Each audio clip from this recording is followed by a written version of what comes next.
Pejabat struktural Wadir 1 apa? Gitu ya. Wadir satunya apa? Wadir 2 sampai divisi yang lain. Silakan Bapak Ibu yang punya otonomi, punya otonom untuk itu. Ya. Jadi ketika itu sudah disepakati, oh tahun ini Renstra, rencana strategi itu kan per 5 tahun ya Bu. Ya. Idealnya, ini kan saya mengatakan idealnya gitu ya. Bu, tapi kalau saya 3 tahun, monggo. Yang penting ada evaluasinya, silakan. Tapi kalau kita berbicara idealnya, standarnya adalah per 5 tahun. Kemudian Bapak Ibu mau nyusunnya misalnya jangka menengah, jangka pendek, panjang, silakan. Atau mau dijadikan satu itu sebagai rencana induk pengembangan. Nah, contoh sekarang, Bapak Ibu di di April ya 2025 kemarin sudah ada perubahan bentuk. Nah, tentunya ini kan pasti masuk ke dalam RIP ya, RIP atau Renstra. Saya sudah membaca secara general Renstra yang sudah Bapak Ibu tuangkan. Memang ada perubahan bentuk ya, yang memang sudah dirancang oleh badan penyelenggara juga ya, melihat dari beberapa situasi yang memang harus ada perubahan bentuk. Itu sudah tercantum di Renstra ya. Jadi sudah secara standar sudah memenuhi ya. Tinggal Bapak Ibu membuat kesepakatan setiap tahunnya, apa rencana strateginya, kemudian dikomitmenkan Bapak Ibu di pejabat strukturalnya. Gitu. Oh, Bapak Ibu di bagian akademik, nanti tugasnya ini ya. Tugasnya apa saja, programnya selesai kapan, auditnya kapan, monefnya kapan, gitu ya. Nah, kalau kita berbicara monef dan audit, sebaiknya, nah ini kan ada poin juga ya Bapak Ibu. Kalau kita melihat di kriteria kualitatif, itu ada bagaimana 9 subkriteria yang harus dipenuhi ketika kita ingin unggul. Nah, salah satunya adalah keterlibatan mahasiswa dan dosen di dalam tata kelola. Gitu. Keterlibatan mahasiswa dan dosen di dalam tata kelola, termasuk administrasi, pengembangan karir dosen dan tendik itu wajib harus dalam kondisi memenuhi. Gitu. Ya. Kemudian ada juga penilaian, kemudian konseling dan lingkungan untuk mahasiswa. Ada 9 subkriteria ketika kita menginginkan untuk status unggul. Ada unggul penuh, ada unggul dengan perbaikan 4 tahun, ada perbaikan 3 tahun. Tetapi, nah itu artinya kita harus berstrategi ya Bapak Ibu, harus menyusun strategi kembali, sesuaikanlah dengan regulasi terkini. Regulasi dari SPME dan SN. Satu lagi Bu ya, SN. Jadi ketika Bapak Ibu menyusun semua SPMI dan standarnya, memenuhi SN, gitu ya, SN nomor 53, nah, otomatis Bapak Ibu ini sudah dikatakan terakreditasi. Gitu ya. Jadi itu poin-poin yang mesti dicatat atau digarisbawahi Bapak Ibu. Jadi proses audit dan monef sebaiknya juga bisa masuk ke dalam transparansi, dicantumkan di dalam kalender akademik misalnya. Ya. Nah, itu kan salah satu upaya untuk proses transparansi dan keterlibatan mahasiswa. Misalnya Bapak Ibu nih, Bu Nurbaiti dan tim dengan tim IT akan menyusun suatu aplikasi atau membuat suatu sistem. Misalnya sistem untuk validasi nilai, sistem untuk call center, sistem untuk anti perundungan dan kekerasan misalnya. Nah, di dalam mengembangkan sistem ini kita libatkan nih mahasiswa. Pada saat uji coba melibatkan. Nah, ini kan salah satu bentuk upaya melibatkan mahasiswa dalam tata kelola. Itu salah satu contohnya. Nah, kalau di Akbid Bima, apakah sudah ada ya Bu untuk tim anti kekerasan? Sudah ada ya? Oke. Ya Bu, Sudah ya, sudah ada. sudah ada. Ya, ya baik. Berarti udah ini ya, sudah berjalan sesuai dengan standarnya. Ya. Nah, itu salah satu contohnya. Jadi ketika tim ini dibentuk, nah tentu harus melibatkan mahasiswa, disampaikan. Nanti dia pelaporannya lewat mana, kemana ketika dia merasa dibully, merasa mengalami perundungan atau kekerasan, hal-hal yang sifatnya sensitif, kemana dia harus melapor. Nah, itu harus dilibatkan mahasiswa dalam tata kelola. Nah, kemudian di dalam kalender akademik, kadang pasti kita sering abai ya, Pak Ibu, atau lupa. Monef. Monitoring itu siapa sih yang melakukan? Proses monitoring itu siapa sih Bu yang melakukan? LPM ya, penjaminan mutu. Iya, Bu. Iya, Bu. Iya, oke. Nah, eh, kalau kita melihat lagi ya Ibu, sebelum kita melakukan evaluasi, yang namanya evaluasi, audit, assessment itu kan sama ya. Tetapi yang bertanggung jawab terhadap monitoring itu adalah semua bagian yang membawahi. Contoh, untuk di bagian pendidikan. Siapa yang melakukan monitoring? Ya Kaprodi. Atau unit penjaminan mutu. Atau gugus penjaminan mutu prodi. Boleh. Nah, yang saya lihat sepertinya kalau melihat dari tupoksi, saya melihat melekat ya. Kalau saya membaca dari pedoman Ortala yang Bapak Ibu sampaikan, itu Kaprodi tugasnya juga sebagai penjaminan mutu. Nah, itu berarti itu boleh, bukan salah. Jadi boleh Kaprodi juga sebagai pelaksana penjaminan mutu. Jadi tidak ada gugus penjaminan mutu, tapi sudah melekat di Kaprodi itu. Jadi Kaprodi itu berhak melakukan monef sebelum audit. Jadi jangan sampai jadi temuan terus, Bu. Setiap tahun terus jadi temuan. Karena tidak dimitigasi. Ya, tidak dimitigasi soal Kaprodinya. Harusnya dalam satu semester per 3 bulan Kaprodi melakukan monitoring. Monitoring terhadap luaran. Kalau luaran kan dari CPL, Bu. Bapak Ibu, jadi tidak hanya dari asesmen portofolio nilai, CPL-nya sejauh mana nih? Semester 1 sejauh mana tercapai? Nah, itu sudah ada dari kita sudah sangat difasilitasi ya oleh AIPKIN ya. Kalau kita di kebidanan, itu sudah ada bobot-bobotnya untuk kita menilai CPL anak didik kita. Di semester 1 sudah sejauh mana sih dicapai? Nah, itu kan salah satunya di luaran, ya, luaran pendidikan. Kan tidak mungkin 3 tahun baru kita evaluasi. Nah, itu kan tugasnya, monitoring itu tugasnya adalah si penanggung jawab, Bapak Ibu, yang bertanggung jawab terhadap standar itu, yang bertanggung jawab terhadap rencana strategi itu. Gitu. Nah, yang melakukan asesmen, yang melakukan audit, nah itu di sana, baru LPM. Ya. LPM ini pun dia bisa bergerak sebenarnya adalah atas eh, instruksi dari atasan, Bapak Ibu. Jadi ini saya langsung ya, memberikan masukan juga terkait Ortala. Ya. Jadi ketika LPM penjaminan mutu sifatnya itu garis koordinasi, artinya kan tidak boleh diberikan komando. Kan begitu ya. Nah, posisinya itu ketika yang namanya unit, lembaga, penjaminan mutu gitu ya, itu memang sebaiknya ada di bawahnya pimpinan ya, tapi terlepas gitu ya. Independen tapi di bawahnya, tidak dalam garis koordinasi. Kalau dijadikan garis koordinasi, sebenarnya LPM sorry, UPMI bisa memerintah Bu Nurbaiti nggak? Kan seperti itu ya, kan nggak bisa sebenarnya ya.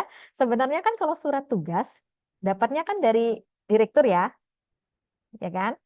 Ketika melakukan audit yang memberikan surat penugasan kan dari direktur. Atau tim UPMI, Bu Baiti, saya minta tolong dong dilakukan audit nih. Kok ada indikasi penurunan mahasiswa ya?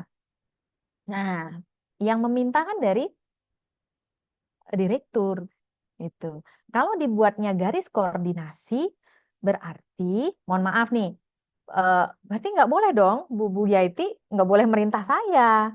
Saya bisa merintah Bu Nurbaiti kan begitu ya, direct. Nah, jadi seperti itu. Jadi kita perlu menerjemahkan struktur itu. Yang mana sebaiknya ada garis koordinasi, yang mana garis komando.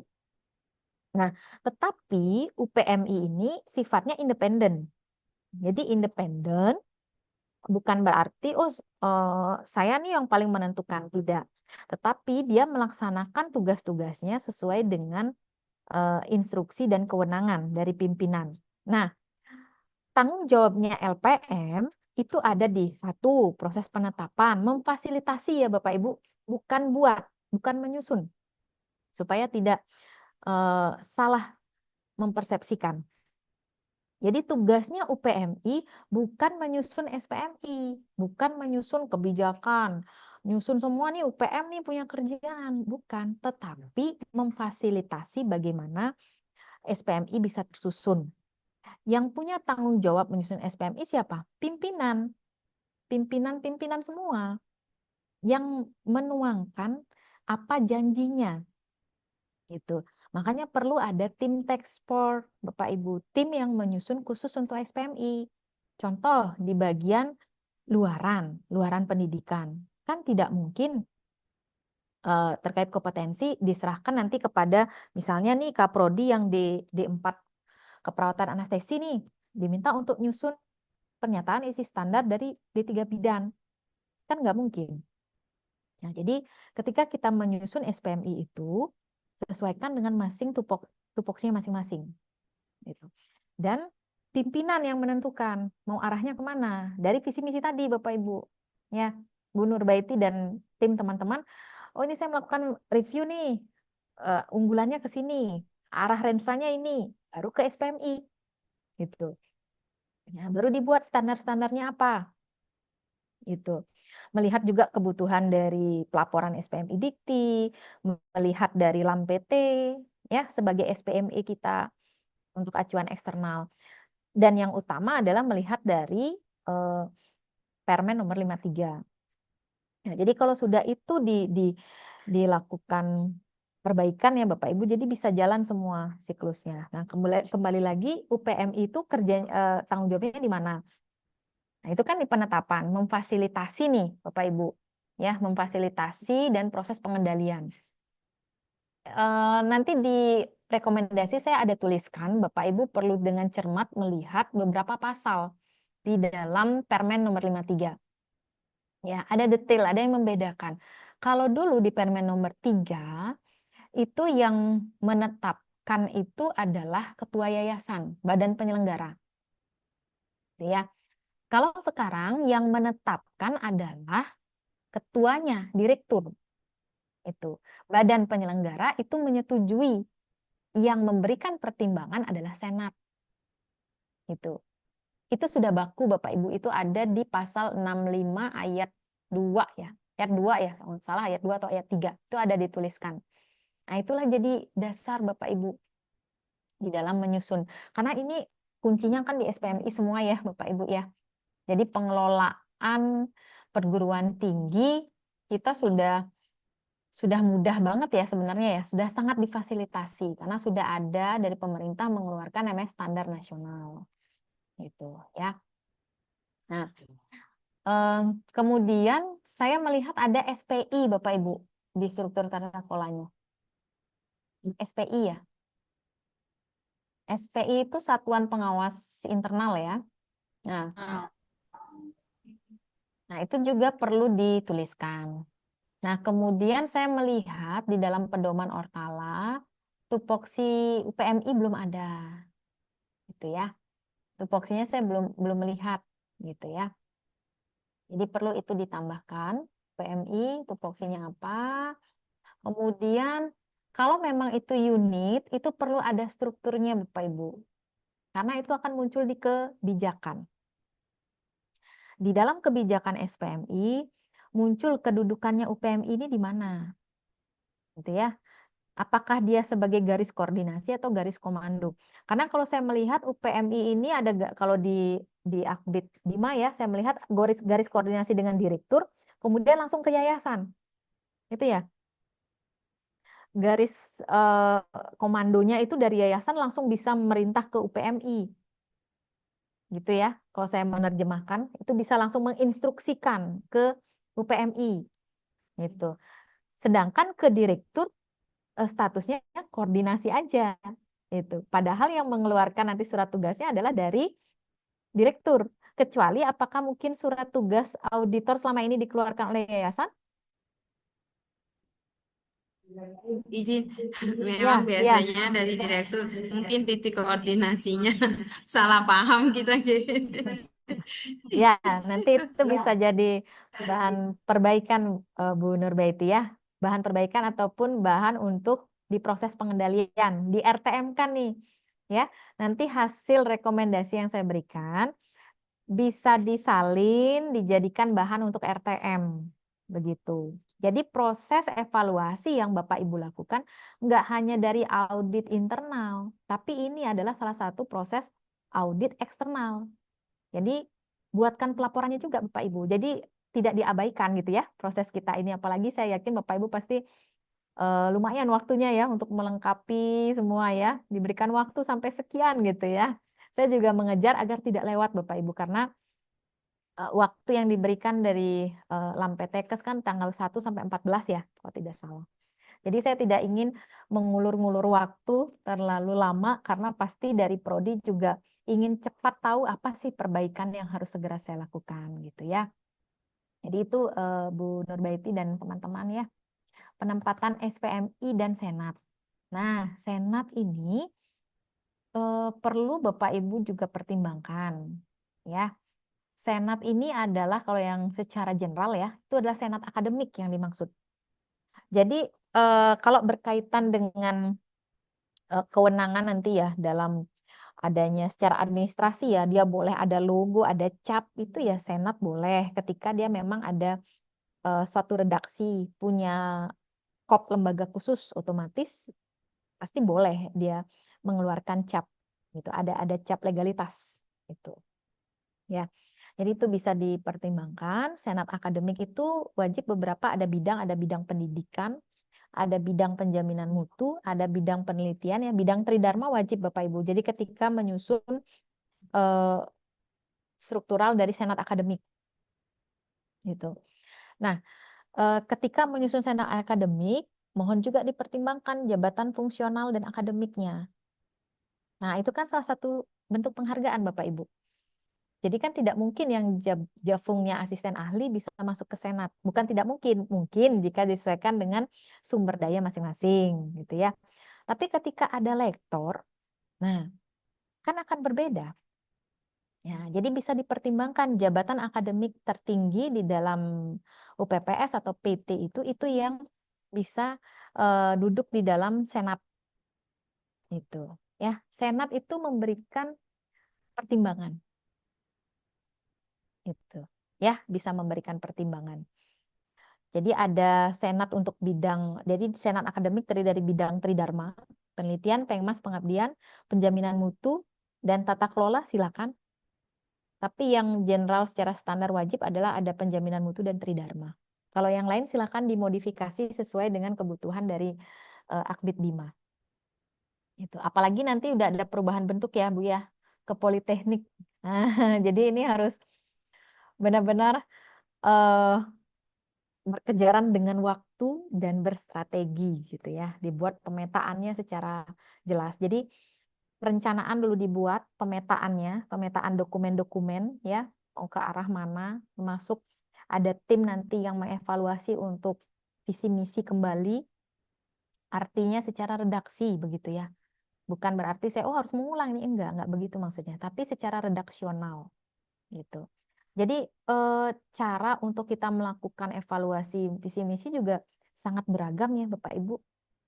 Jadi terkait misalnya untuk efektif efisien, apakah bisa misalnya kita datangi masing-masing? Silakan. Kita tidak kumpulkan, tapi didatangi satu-satu. Justru kan kalau secara kualitatif itu lebih intens. Karena kadang kalau dikumpulkan dalam satu momen, satu tempat gitu ya, kadang kan pasti stakeholder itu nggak mau ngomong ya, atau apa yang kita inginkan akhirnya sesuai dengan apa ya, sulit, nggak sesuai dengan sumber daya kita gitu. Tapi ketika kita datangi satu-satu gitu ya, kita kualitatifkan, kita korelasikan atau kita memvalidasi nih. Oh, kami dari PS Kebidanan di 3 bidan dari Akbid Bima, kami punya rencana begini-begini. Unggulan kami ke sini. Kira-kira relevansinya gimana? Misalnya wawancara dengan direktur rumah sakit, ke arah mana? Kami visible nggak untuk ini? Mungkin konsep winner ya, konsep winner juga dipakai ya di visible, interest, novelty gitu ya. Ethical relevan itu bisa dipakai juga ketika kita menyusun visi misi. Jadi Bapak Ibu jangan berpikir masih berpikir artinya, oh kami harus kumpulkan satu-satu begitu ya. Nah, tetapi ketika kita ingin itu dalam bentuk draft ya, Bapak Ibu bisa lakukan door to door begitu ya, sehingga dapat draft. Ketika sudah dapat itu, nah baru Bapak Ibu undang yang memang sudah kita ajak diskusi sebelumnya. Jadi Bapak Ibu undang mereka, pihak eksternal, Bapak Ibu udah punya draft. Itu sudah ada draft yang sudah didiskusikan sebelumnya. Tinggal pada saat mengundang mereka, pihak eksternal, Bapak Ibu sudah menyimpulkan, oh visi kami begini, misinya begini. Tinggal penyempurnaan redaksi. Tidak lagi mengubah unggulannya mau kemana, mau seperti apa. Itu ya Bapak Ibu. Jadi di sanalah yang perlu notulensi, daftar hadir. Karena yang terjadi kadang, nah itu kan itu juga berefek pada efisiensi operasional ya, Bapak Ibu. Ya, kalau di swasta tentunya kan ya mengumpulkan orang banyak itu kan tidak mudah. Perlu waktu, biaya, tenaga. Kan itu perlu ditimbangkan. Jadi mengundang pihak eksternal sudah ringkas nih, udah ringkas. Oh, kita dapatnya begini. Oh, udah sepakat nih. Sekalian sosialisasi itu. Bapak Ibu, kami dari Akbid Bima, visi kami ini, identitas kami ini, unggulan kami begini. Jadikan satu paket Bapak Ibu, langsung ke identitas. Makanya harus ada standar identitas sebaiknya. Entah itu dalam bentuk jargon atau apa.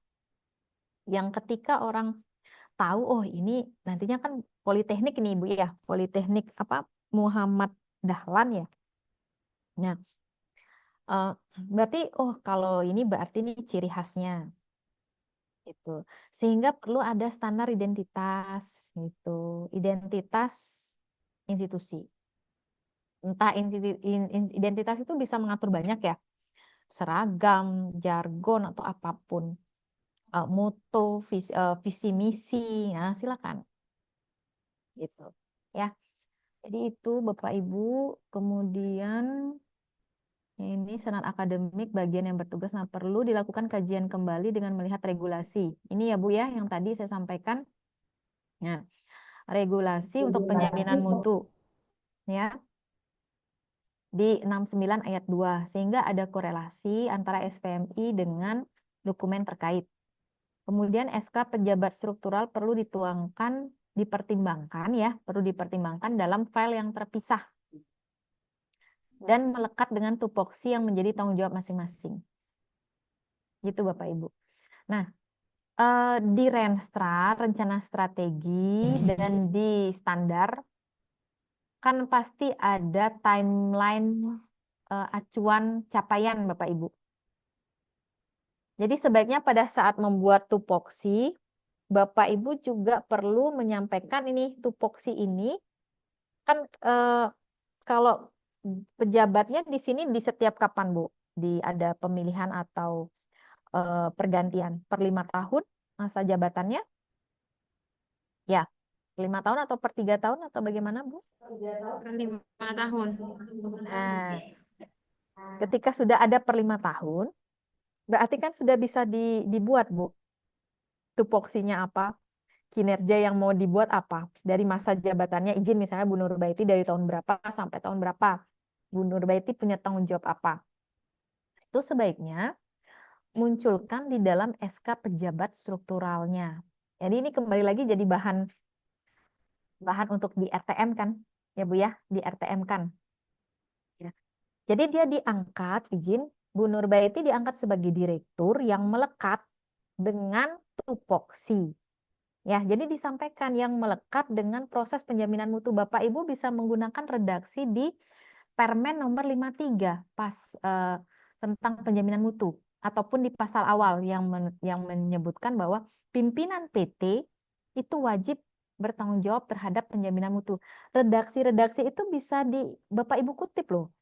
Bapak Ibu kutip masukkan ke dalam legalitasnya apa? SK, misalnya SK pejabat struktural atau apa? Silakan Bapak Ibu yang tahu ya. Saya artinya tidak mendikte dokumennya harus begini ya Bu, enggak. Ya. Jadi yang saya arahkan adalah agar Bapak Ibu memahami bagaimana prosesnya kita mengadopsi dari SN sehingga turun sampai bisa kita evaluasi dan ditingkatkan. Gitu. Ya. Jadi ketika Bapak Ibu sudah menindaklanjuti hasil rekomendasi yang saya berikan, ya, hasil rekomendasi dari Lampetekes, Bapak Ibu tindak lanjut, Bapak Ibu RTM kan, Bapak Ibu kendalikan. Kendalikan itu kan prosesnya mekanisme kontrol ya, Bapak Ibu.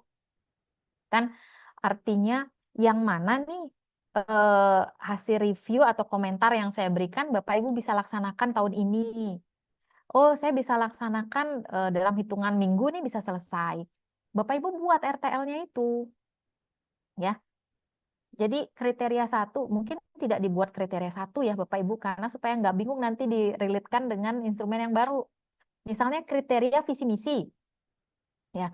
Kriteria visi misi rekomendasinya apa, tindak lanjutnya apa, yang PIC bertanggung jawab nanti siapa, kapan, ditulisnya kapan Bu, jangan ditulisnya waktu 3 bulan, 2 bulan, 1 bulan, komitmen kan kapan selesainya.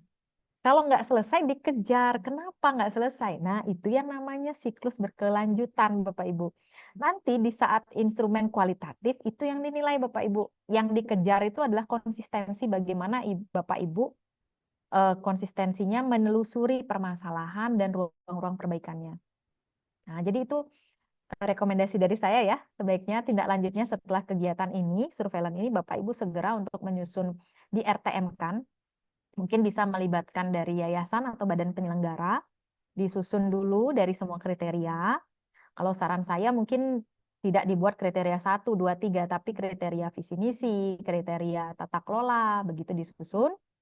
Kemudian apa yang menjadi ringkas, diringkas nih, ada tim nanti yang meringkas apa review yang saya berikan. Kemudian nanti dari ringkasnya kriteria visi misi apa sih yang harus dilakukan tindak lanjutnya, PIC-nya siapa, waktunya kapan. Waktu sekali lagi mohon dituliskan real time, Bapak Ibu. Oh, ini bisa selesai nih sekian bulan, selesai sekian bulan. Nanti dikontrolnya kapan?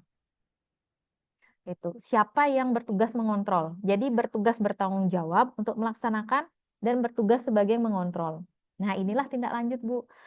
Nanti pada saat analisis dokumen, pada saat nanti surveillance kembali tahun depan, itu sudah bisa terjawab semua nih, Bapak Ibu. Ya, review-review yang saya berikan sudah terjawab nih ketika sudah ditindaklanjuti segera. Gitu, ya. Itu ya, Bapak Ibu. Oke. Jadi sebaiknya tupoksinya tadi bisa dijadikan satu ya. Jadi begitu mendapatkan SK, ada SK, ada tupoksi dengan mengingat apa? Dengan redaksi yang mohon bisa dicek di permen ya, Bapak Ibu. Bisa dikutip tuh beberapa kalimat-kalimatnya. Ya, sebagai komitmen dalam penjaminan mutu. Ya, ketika ditanyakan bagaimana pimpinan menjamin dari penjaminan mutu ini? Oh, secara legalitas ada di setiap SK. SK apa? SK pejabat strukturalnya. Mana? Redaksinya yang seperti apa? Nah, itu muncul di sana. Kemudian tanggung jawabnya apa? Berarti yang dilakukan apa? Ya, tupoksi tadi timeline-nya. Gitu. Ya, itu saya rasa di sini clear ya Bapak Ibu. Kemudian lanjut di 2.4 ya, 2.4 UPPS perlu mempertimbangkan adanya standar PAMONG. Nah, saya lihat sudah ada ya standar PAMONG ya. Tapi ini nanti saya sedikit revisi ya. Bentar.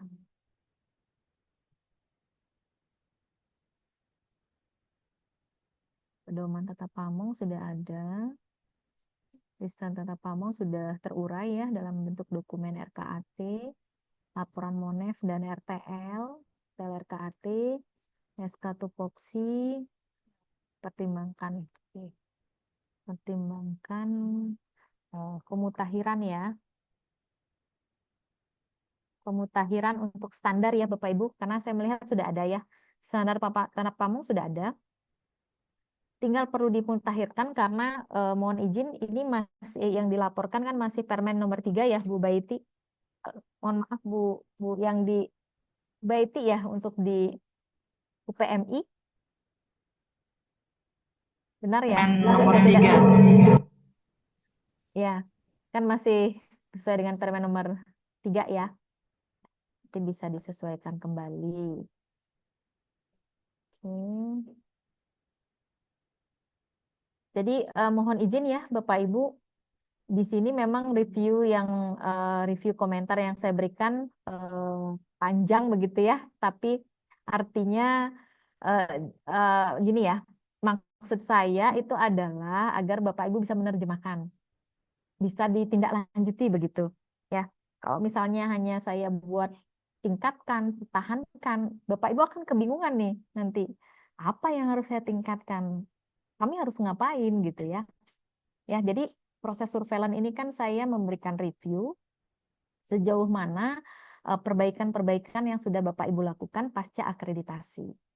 Ya, jadi tentunya kita saling bahu-membahu untuk sama-sama nih Bapak Ibu ya memperbaiki mutu pendidikan profesi kita, profesi bidan. Itu ya. Oke, kita lanjutkan yang ini sudah saya ringkas tadi ya, saya berikan penjelasan untuk di 2.5 terkait penjaminan mutu. Jadi bisa diperhatikan, saya sudah tuliskan ya di Permen Ristek yang harus dicek kembali.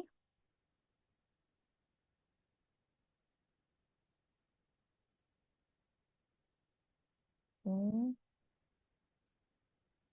2.6. Nah, 2.6 saya belum melihat ada kepemimpinan publik ya. Mungkin bisa di ini klarifikasi. Jika kepemimpinan operasional sudah ya, operasional itu terkait bagaimana pertanggungjawaban, kemudian strukturalnya, pelaporan-pelaporan untuk Monef ya. Hanya saja memang untuk laporan kinerja belum lengkap semua ya.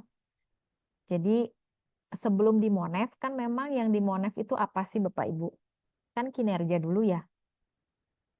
Jadi layaknya berarti kinerja itu kan ada laporannya ya. Seperti yang tadi sudah saya sampaikan, ada laporan kinerja. Laporan kinerja itu yang di Monef. Laporan kinerja itu tentunya relate dan korelasinya dengan apa? Renstra, Renov, SPMI. Di SPMI kan ada pernyataan isi standar. Pernyataan isi standar siapa yang bertanggung jawab? Itulah melekat menjadi tupoksi dan kinerja. Jadi kalau mau buat evaluasi diri setiap bagian harusnya ada asesmen. Karena di Permen itu yang menyatakan kan sekarang tidak hanya audit ya Bapak Ibu. Evaluasi bisa dilakukan oleh prodi dalam bentuk asesmen, dalam bentuk evaluasi pemantauan, silakan. Dalam bentuk audit mutu. Silakan Bapak Ibu yang menentukan evaluasinya mau dilakukan seperti apa.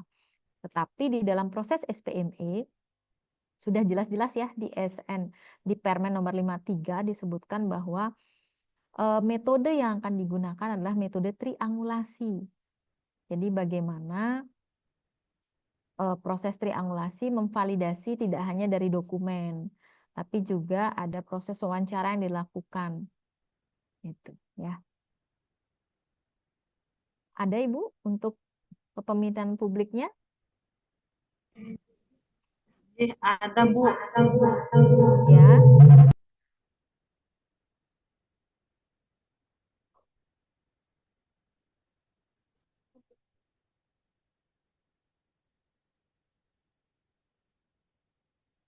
ada untuk kepemimpinan publik.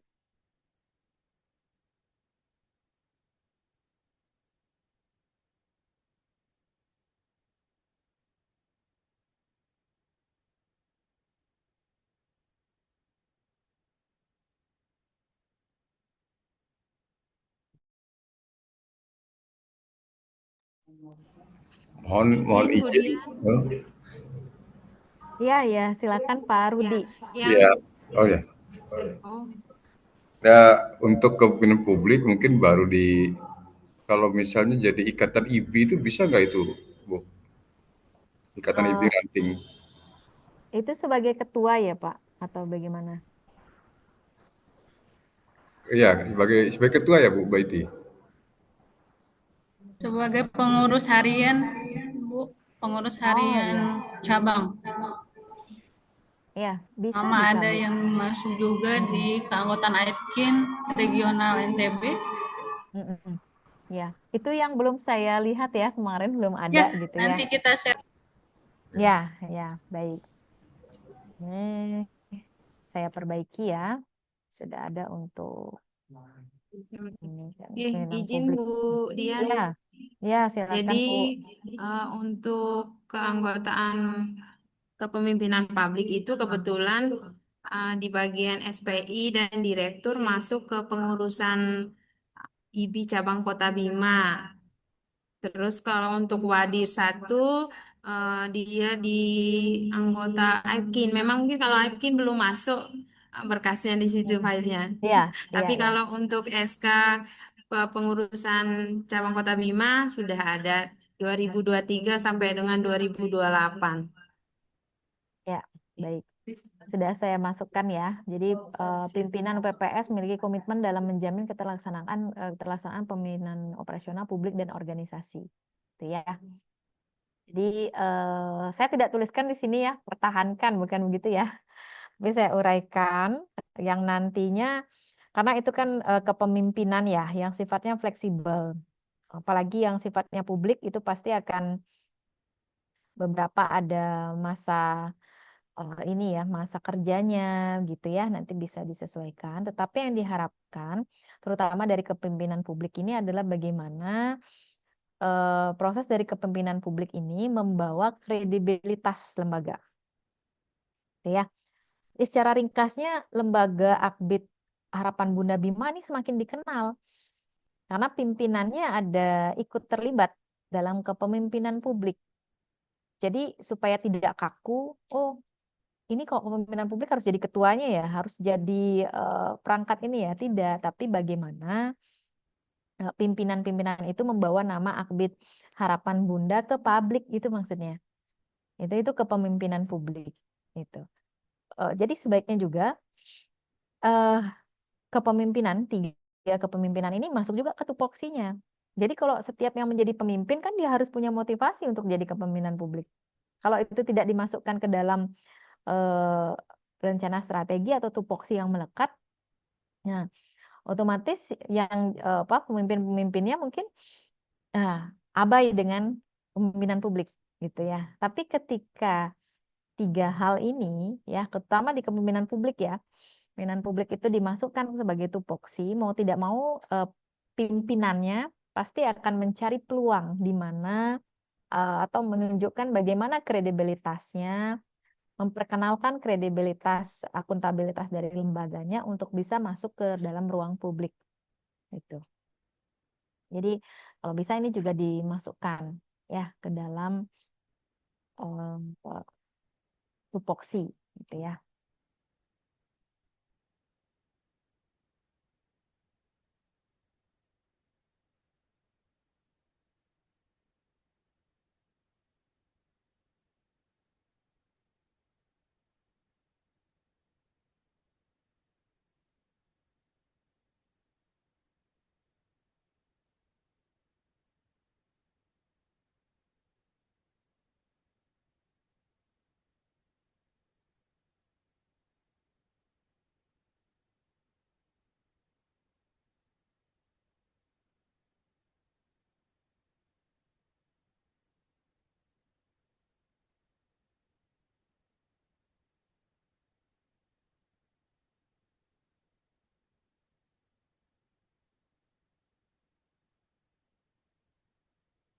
Nah, izin saya perbaiki lagi ya yang disimak.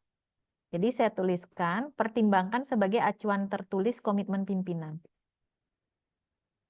Jadi eh, yang terlibat sebagai pimpinan, baik itu pimpinan UPPS dan jajarannya, pimpinan PS dan jajarannya punya tanggung jawab terhadap kepemimpinan publik gitu.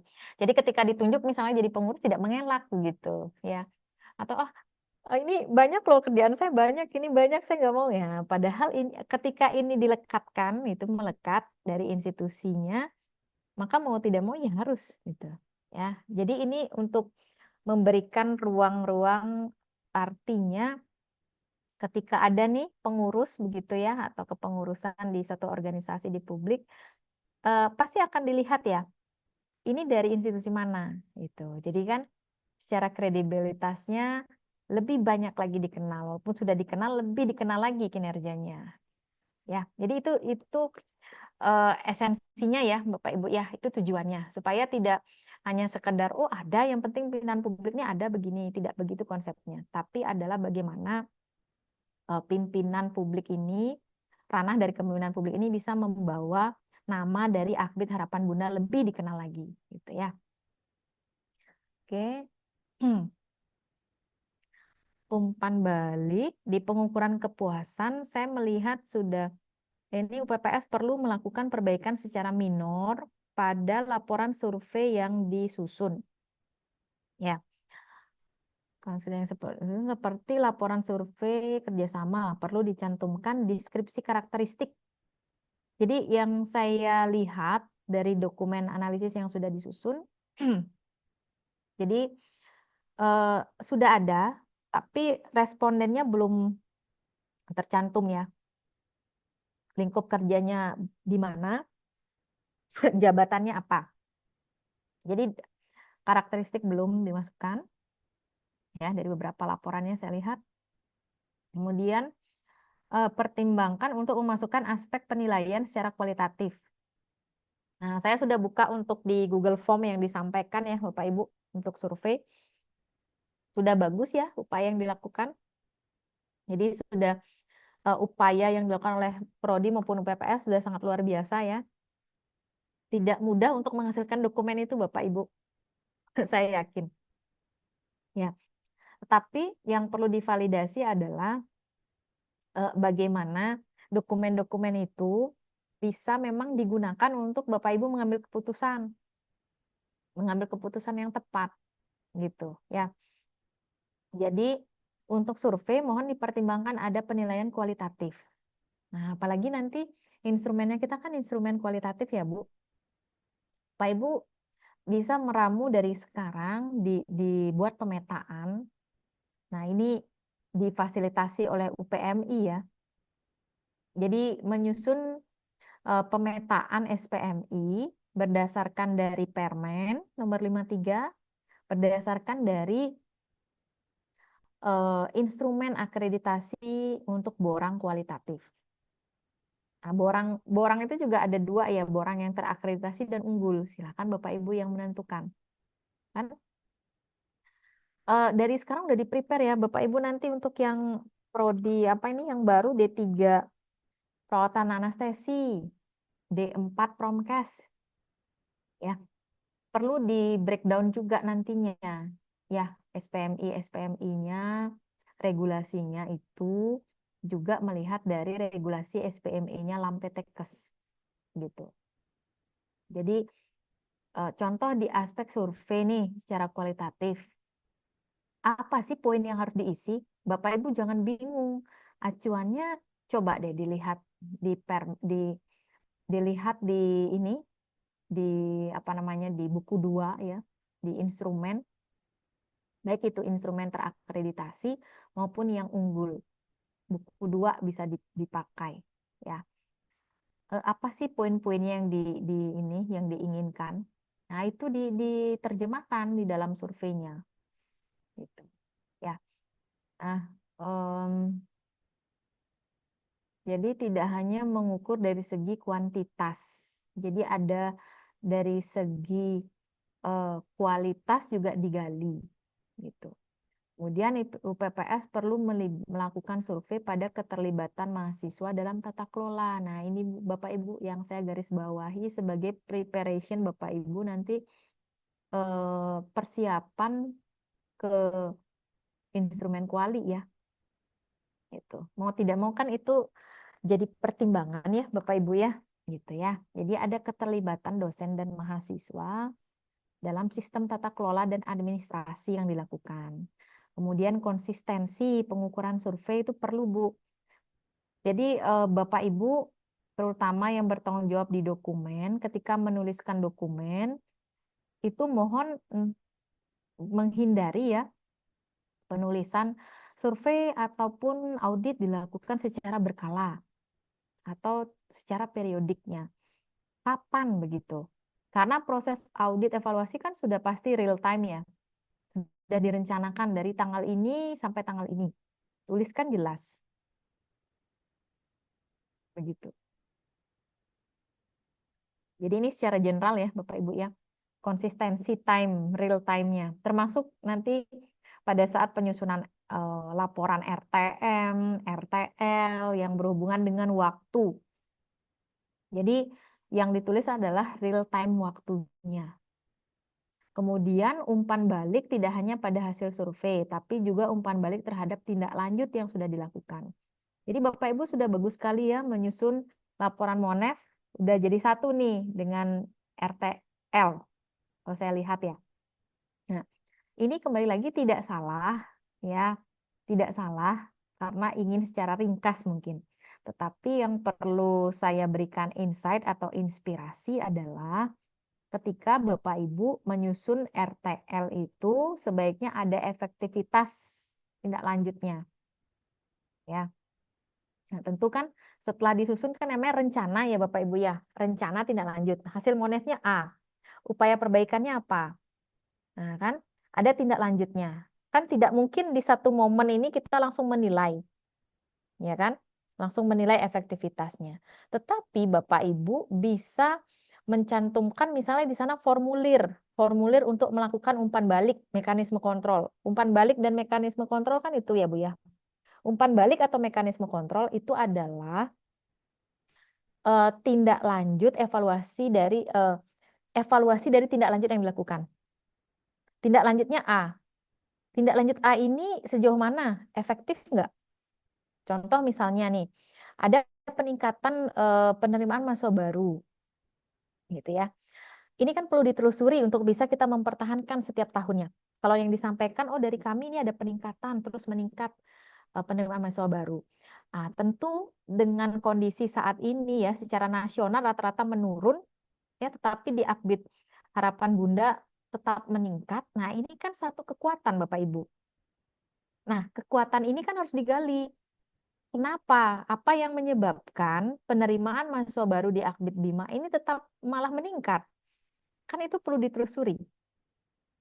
Nah, itulah yang menjadi tindak lanjut untuk tahun ke depan. Itu.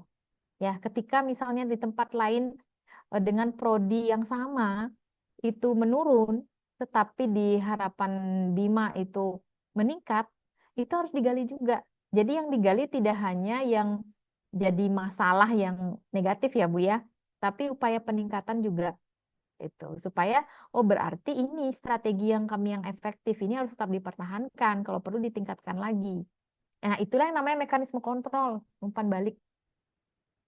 Ya, Bapak Ibu ya, umpan balik dari hasil umpan balik itu adalah evaluasi tindak lanjut yang dilakukan. Ini efektif tidak? Mungkin Bapak Ibu dari bagian UPM ya atau SPMI bisa membuat pemetaan kategori dari RTL yang dibuat. Nah, contoh RTL A dikategorikan mana efektif, tidak efektif, kurang efektif misalnya. Yang efektif apa? Silakan Bapak Ibu mengkategorikan. Misalnya yang efektif ketika tindak lanjut yang dilakukan itu tuntas dan berdampak. Kemudian tidak efektif, artinya tidak dilaksanakan dan yang lain-lain. Kurang efektif, silakan. Ini kan Bapak Ibu punya otonom masing-masing. Jadi kalau bisa RTL-nya itu dibahasakan tindak lanjutnya. Tindak lanjutnya sejauh mana. Kemudian seperti yang tadi saya sampaikan, penanggung jawabnya siapa? Timeline-nya. Tindak lanjut A mau dilakukan kapan? Ditulis real time. Jangan ditulisnya 3 bulan, 2 bulan, gitu ya. Nah, inilah kelemahan yang perlu Bapak Ibu perbaiki. Karena saya melihat di laporan audit, ya, laporan auditnya ya Bapak Ibu nanti bisa dibuka kembali. Laporan auditnya itu tidak ada permintaan tindakan peningkatan ataupun tindakan koreksi. Ya, seharusnya dari proses audit dokumen, kan audit dokumen ya dulu, Audit dokumen Bapak Ibu dari pimpinan, dari pihak yang bertanggung jawab mengumpulkan nih dulu ke auditor dokumen-dokumennya. Kalau di SPME namanya asesmen kecukupan, proses AK. Kalau di internal Bapak Ibu audit dokumen, dokumennya dicek dulu semua. Itu audit dokumen berapa lama? Nah, SPME ini bagian UPM ini yang menentukan, memfasilitasi ya Bapak Ibu, merancang rumahnya. Audit dokumen mau berapa lama? Itu. Nah, kemudian setelah audit dokumen, nah di sanalah akan muncul pertanyaan-pertanyaan Bapak Ibu, checklist. Jadi nggak akan semuanya sama. Tahun ke tahun sama yang ditanyakan, pasti beda. Tergantung dari temuan audit dokumennya. Karena tidak mungkin yang namanya proses audit, pertanyaan checklistnya sama. Itu. Kalau monitoring oke, karena monitoring itu adalah proses rutinitas, itu wajib. Boleh ada checklist. Tapi ketika audit itu kan berbeda, tergantung audit dokumen. Oh, ternyata audit dokumen ada dokumen yang berbeda nih. Ada ini yang tidak lengkap. Berarti itu jadi pertanyaan penelitian. Jadi pertanyaan checklistnya. Itu yang dijawab oleh auditi. Nah, dari proses audit dokumen baru berjalan ke lapangan, disepakati dengan auditi kapan kami bisa turun ke lapangan untuk melakukan triangulasi. Ditambahkan ya Bapak Ibu di pedomannya, karena di dalam Permen nomor 53 wajib bahwa ada proses yang diadaptasi ketika SPM itu melakukan triangulasi. Jadi boleh diadaptasi, dicoba nih proses triangulasi itu di internal. Nah, memang harus bergeraknya dari ada auditor internal dulu Bapak Ibu ya. Jadi kalau bisa itu yang diutamakan dulu gitu ya. Artinya kalau memang ada pos operasional rencana anggaran untuk itu mungkin bisa diposkan untuk di SPMI-nya bagaimana ada auditor internal karena itu akan sangat-sangat membantu dari proses-proses audit ini gitu ya. Nah, jadi setelah ada kesepakatan baru turun ke lapangan, baru masuk ke audit lapangan. Kalau di SPME ini namanya di visitasi. Nah, jadi proses-proses Bapak Ibu SPME bisa diadopsi ke SPMI gitu. Bisa diadopsi secara internal. Kemudian yang seperti sekarang nih Bapak Ibu kita lakukan surveillance ya. Ya. Surveillance, nah itu juga bisa dilakukan diadopsi tindak lanjutnya. Kalau di internal itu masuknya umpan balik mekanisme kontrol. Di SPMI namanya surveillance. Gitu, ya. Itu ditentukan Bapak Ibu bulan apa saja. Jadi kalau sudah clear misalnya untuk standar proses, kita sepakati kalau standar proses pendidikan untuk yang genap kita lakukan di Februari Maret ya. Jadi Februari ditentukan minggu keberapa. Misalnya minggu ketiga sampai keempat itu audit dokumen. Kemudian minggu pertama dan kedua itu masuk ke audit lapangan. Silakan disesuaikan. Setelah itu masuk RTM dari bulan berapa. Itu jelas ya, clear. RTL-nya, nah RTL ini yang bisa diklasifikasikan. Ada yang panjang begitu ya untuk penyelesaiannya, ada yang memang penyelesaian dalam waktu pendek. Silakan diklasifikasikan. Gitu, ya. Kemudian di bagian MOU saya tadi sudah sampaikan, buat laporan pelaksanaan kerjasama secara berkala yang memuat tentang identitas, profil kerjasamanya, ruang lingkup, hasil pelaksanaan, output outcome-nya apa, sesuai yang tercantum di agreement atau MOE-nya, ya. Dan disertai bukti link dokumen kegiatan yang telah dilakukan. Nah, proses ini perlu ada legalitas. Ada legalitas dari penanggung jawab kegiatan, kemudian ada mitra. Itu proses validasi legalitas ya Bapak Ibu. Jadi tidak hanya laporan kerjasama itu ya berarti dokumentasinya kegiatannya ya. Sebaiknya tidak hanya sampai sebatas itu ya. Tapi ada proses yang disepakati. Jadi misalnya nih kita jemput bola kan ya masing-masing, artinya door to door datang. Kita bawa untuk lembar checklist laporan kerjasama. Misalnya yang paling ringkas nih, yang di tempat layanan praktek misalnya, ya. Nah, ini Kaprodi dengan tim, ya, koordinator praktek yang punya tugas. Nah, udah diselesaikan, outputnya apa, outcome-nya apa, dibaca sama mitranya. Oh, disepakati. Oh ya, memang ini yang sudah dilakukan. Tanda tangan. Nah, itu bentuk legalitas dari implementasi kerjasama. Nah, laporan kerjasamanya boleh adalah kumpulan dari beberapa checklist itu tadi. Ya, karena kalau implementasi kerjasama kan ada yang sifatnya periodik ya Bapak Ibu ya. Seperti kalau kita di layanan praktek kan pasti setiap 6 bulan bisa berapa kali gitu ya prakteknya menggunakan wahana yang sama. Nah, itu kan berarti lebih dari sekali implementasinya. Gitu. Kemudian ada kerjasama untuk seminar atau yang lain-lain. Nah, dibuatkan juga yang baku.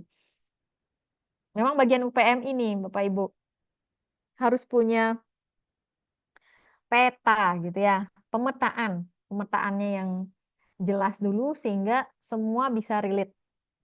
Saya rasa ini mudah ya akan dilakukan karena saya melihat beberapa relevansi yang sudah dilakukan oleh Akbid Bima ya, sudah terbentuk ya, ya dokumen-dokumennya berbentuk gitu, sudah dijalankan juga relate. Nah, jadi itu untuk di kriteria 2. Kira-kira ada Bapak Ibu untuk kriteria 2? Sudah, Bu. Nah ya, oke. Saya lanjut secara ringkas di kriteria 3 ya, Bapak Ibu. Untuk di kriteria 3, mohon bisa disampaikan analisis rasio total mahasiswa setiap tahunnya. Ya, penurunan atau peningkatan. Tadi sudah diklarifikasi pada saat presentasi ya, ada peningkatan. Nah, angka-angka yang sifatnya kuantitatif Bapak Ibu, nah inilah yang masuk ke laporan kinerja. Ya, kinerja dari bagian, kinerja dari masing-masing pimpinan. Ya, jadi ketika menyusun dari laporan kinerja ini bisa mempertimbangkan dari beberapa instrumen-instrumen.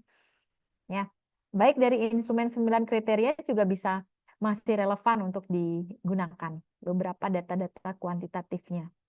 Ya. Kemudian laporan kepuasan. Untuk laporan kepuasan, saya rasa sebaiknya tidak hanya di layanan mahasiswa ya terhadap proses pendidikan. Sorry, yang saya lihat itu adalah laporan kepuasan mahasiswa terhadap Tendik. Ya, saya belum melihat ada aspek terhadap proses pendidikan dan pembelajaran. Contoh misalnya evaluasi dosen mengajar atau sejenisnya. Ya, laporan-laporan yang kepuasan yang sifatnya dikaitkan dengan proses pendidikan. Itu bisa nanti dipertimbangkan lagi ya, tidak hanya pada layanan Tendik gitu ya. Kemudian kembali lagi terkait laporan tindak lanjut ya. Laporan tindak lanjut yang dilakukan perlu dilihat efektivitasnya. Nah, selanjutnya layanan psikologis ya Bapak Ibu. Layanan psikologis sejauh mana untuk yang dilakukan ini Bapak Ibu? Iya, Bu. Ya, Izin menjawab. ya Saya silakan. Rostina dari Wadir 3 bagian kemahasiswaan. Ya, Untuk psikologi ini kita bimbingan konseling sebenarnya, Bu. Bimbingan iya. konseling yang langsung oleh Wadir 3. Biasanya atas indikasi, misalnya temuan dari pembimbingan akademik yang mungkin perlu ada pertimbangan dari Wadir 3 bagian konseling, makanya ditindaklanjuti oleh bagian konselingnya, Bu. Sebenarnya kalau psikologis ini lebih ke BK. Begitu, Bu. Ya, ya baik. Terima kasih Bu Rostina untuk Sama-sama. klarifikasi informasinya ya. Nah, jadi di poin psikolog perlu saya tambahkan dan garis bawahi karena memang pendampingan yang mumpuni dan kompeten untuk mendampingi ya, untuk mengatasi, kita kan tidak tahu ya Bapak Ibu ya dampak kesehatan mental anak-anak gitu ya, mahasiswa, kita nggak bisa mengukur sejauh mana. Jadi sebaiknya kalau memang ada layanan psikolog misalnya di Bima ya, yang bisa ada MOU, dicoba untuk MOU. Jadi layanan psikolog itu adalah ketika PA dan sampai di Wadir 3 udah nggak bisa mengatasi nih, gitu. Ya, jadi bisa bisa memanfaatkan sumber daya yang ada di wilayah, misalnya kerjasama dengan layanan psikolog. Jadi ketika ada ini ya, jadi ketika ada hal-hal yang tidak bisa diatasi, ya, itu bisa diberikan ke level yang lebih kompeten lagi, yaitu layanan psikolognya, gitu ya, jadi dampingan psikolog. Nah, hal ini juga yang bisa menjadi pertimbangan nantinya, mungkin di eh, tim atau teman-teman di unit kemahasiswaan perlu nih diberikan insight tentang dampingan psikolog, ya. Mungkin apakah itu bentuk pelatihan, ya, pelatihan untuk dampingan psikolog selevel mahasiswa kesehatan, itu perlu dibekali dengan itu. Apalagi sudah ada tim anti kekerasan dan seksual ya di kampus, itu yang diberdayakan Bapak Ibu. Ya. Nah, kembali lagi mungkin tadi disampaikan bahwa layanan konselingnya itu psikolognya langsung ke Bu Rostina ya, ke Wadir 3 ya. Nah, itu sebaiknya juga menjadi bahan pertimbangan ya. Artinya karena saya melihat kan garis koordinasi, garis komandonya ada mahasiswa dan alumni ya di struktur ortalanya. Nah, itu perlu di-clear-kan redaksinya. Apakah yang di sana maksud adalah mahasiswa dan alumni, apakah unit? Ya. Jadi perlu dipertegas. Misalnya unit mahasiswa dan alumni. Kalau saya baca itu ini membawa di atasnya itu ada, di bawahnya Bu Rostina tuh langsung mahasiswa dan alumni. Padahal itu ada tulisan ya, ada namanya ya. Kalau nggak salah Bu Sri Astuti ya di kemahasiswaan ya itu.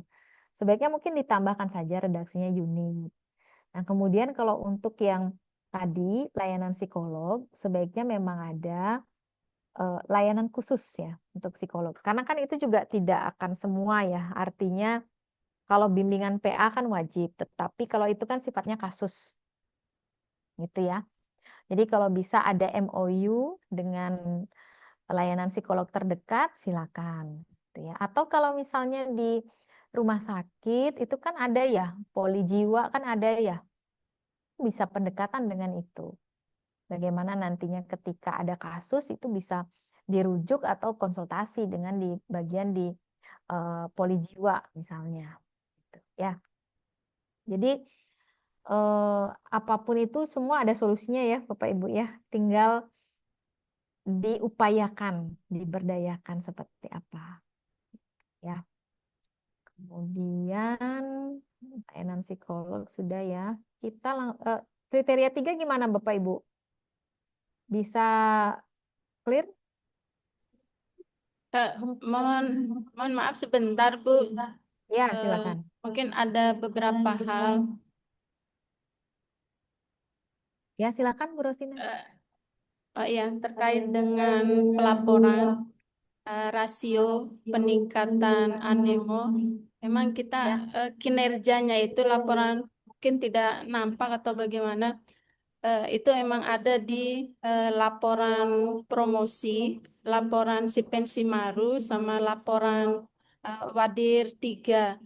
Itu ada rasio jumlah pendaftar dan jumlah yang diterima. Ya. Itu persentasenya bagaimana, Bu? Di TS sekarang yang kita potret ini 2324 ya. Iya, 2223, Bu. 24. Ya, dua 23 2324. Ya. Berapa Bu rasionya? Karena informasi itu tidak terlihat ya. Karena kan pasca akreditasi 2022 ya. 2022 berarti informasi yang perlu disampaikan kan di 2023. Ya. Akreditasi kan 2022 kan yang terakhir ya, 9 November 2022. Berarti yang dinilai kan 21 sampai 22 ya. 22, 23, 23, 24 itu perlu dicantumkan untuk rasionya gitu. Iya. 4 belum ya? 2223.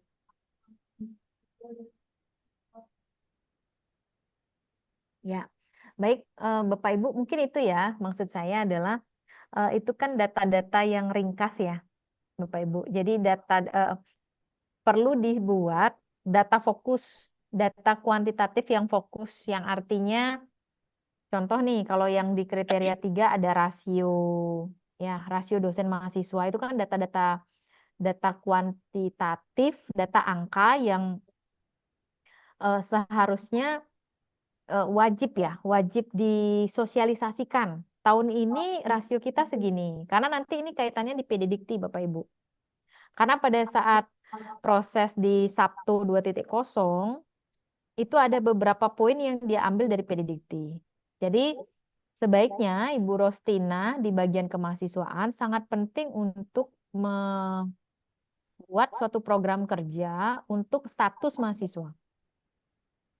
Jadi program kerja untuk monitoring status mahasiswa, baik itu rasio, jumlah yang cuti itu diupdate setiap semester. Dimitigasi setiap semester sehingga setiap tahun sudah bisa diantisipasi kondisinya. Nah, termasuk data-data yang tadi Bapak Ibu. Ya, sekarang ini kan kita udah di 2025 ya. Jadi kan data itu kan seharusnya sudah ada gitu ya. Sudah bisa dicek di PDDikti. Tinggal dilihat aja di PDDikti gitu. Kadang yang kita itu kan kita terabaikan karena PDDikti itu kan bisa dilihat kalau dibuka kan. Ya kan Bapak Ibu? Kalau kita buka baru kita bisa lihat. Tetapi kalau misalnya dari Bapak Ibu, dari UPPS ada upaya nih, misalnya ada tayangan, ada menayangkan di bagian mungkin di tempat-tempat yang strategis, mungkin diisi layar, LED atau apa begitu ya, yang menunjukkan data-data penting. Oh, ini rasionya, ini jumlah dosennya. Jadi ketika ada tamu datang atau asesor yang datang atau tamu atau apapun ya yang hadir, dia sudah melihat profil Akbid Harapan Bunda Bima itu sudah ada karena sudah ada di tempat-tempat strategis yang terpasang data update-nya. Itu. Mungkin seperti dashboard ya, dashboard dari ringkas PDDikti. Bukan PDDikti yang dibuka ya gitu, enggak. Tapi dashboard ringkas data penting. Rasio dosen berapa, jumlah dosen yang sudah S2, S3 berapa, kemudian prestasi.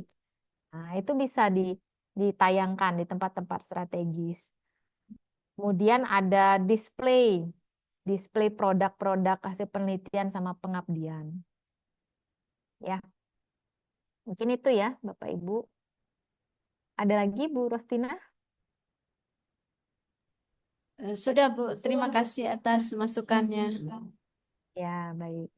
Sepertinya kriteria 3 kita cukupkan ya, Pak Ibu. Saya langsung klarifikasi ke kriteria 4 ya.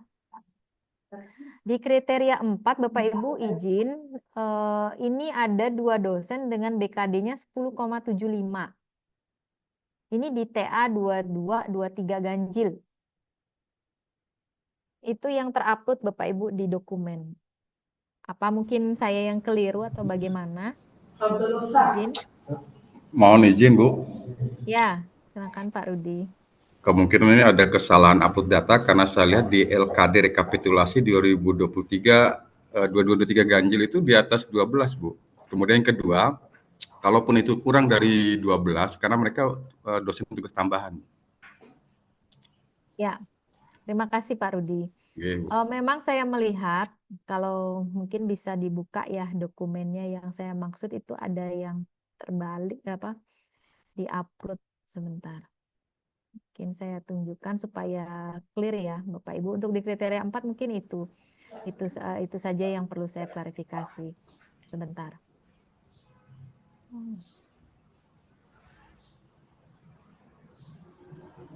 Kalau untuk jumlah dosen ada penambahan Bapak Ibu? Penambahan satu kalau untuk yang di 2025 karena ada satu dosen yang memang baru kita yang sudah keluar NPTK-nya. Oh Oh, ada dua, Bu. 2024 ada ada dua. dua.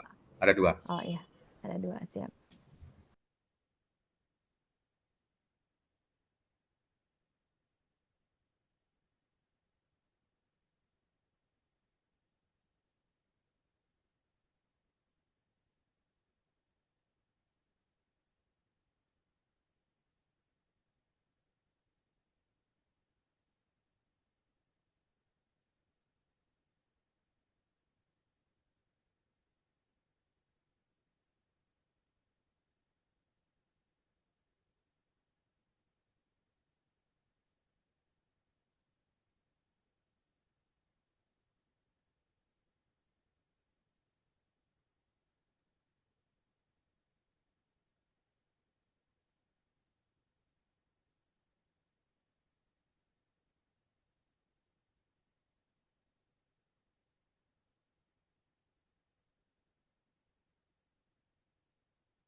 Izin mungkin bisa di stop share dulu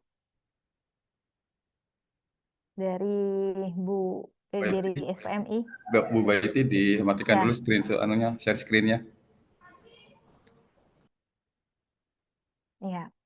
Izin ya Bapak Ibu, saya mengklarifikasi data yang dimaksud. Nah, ini apa sudah terlihat nih Bapak Ibu?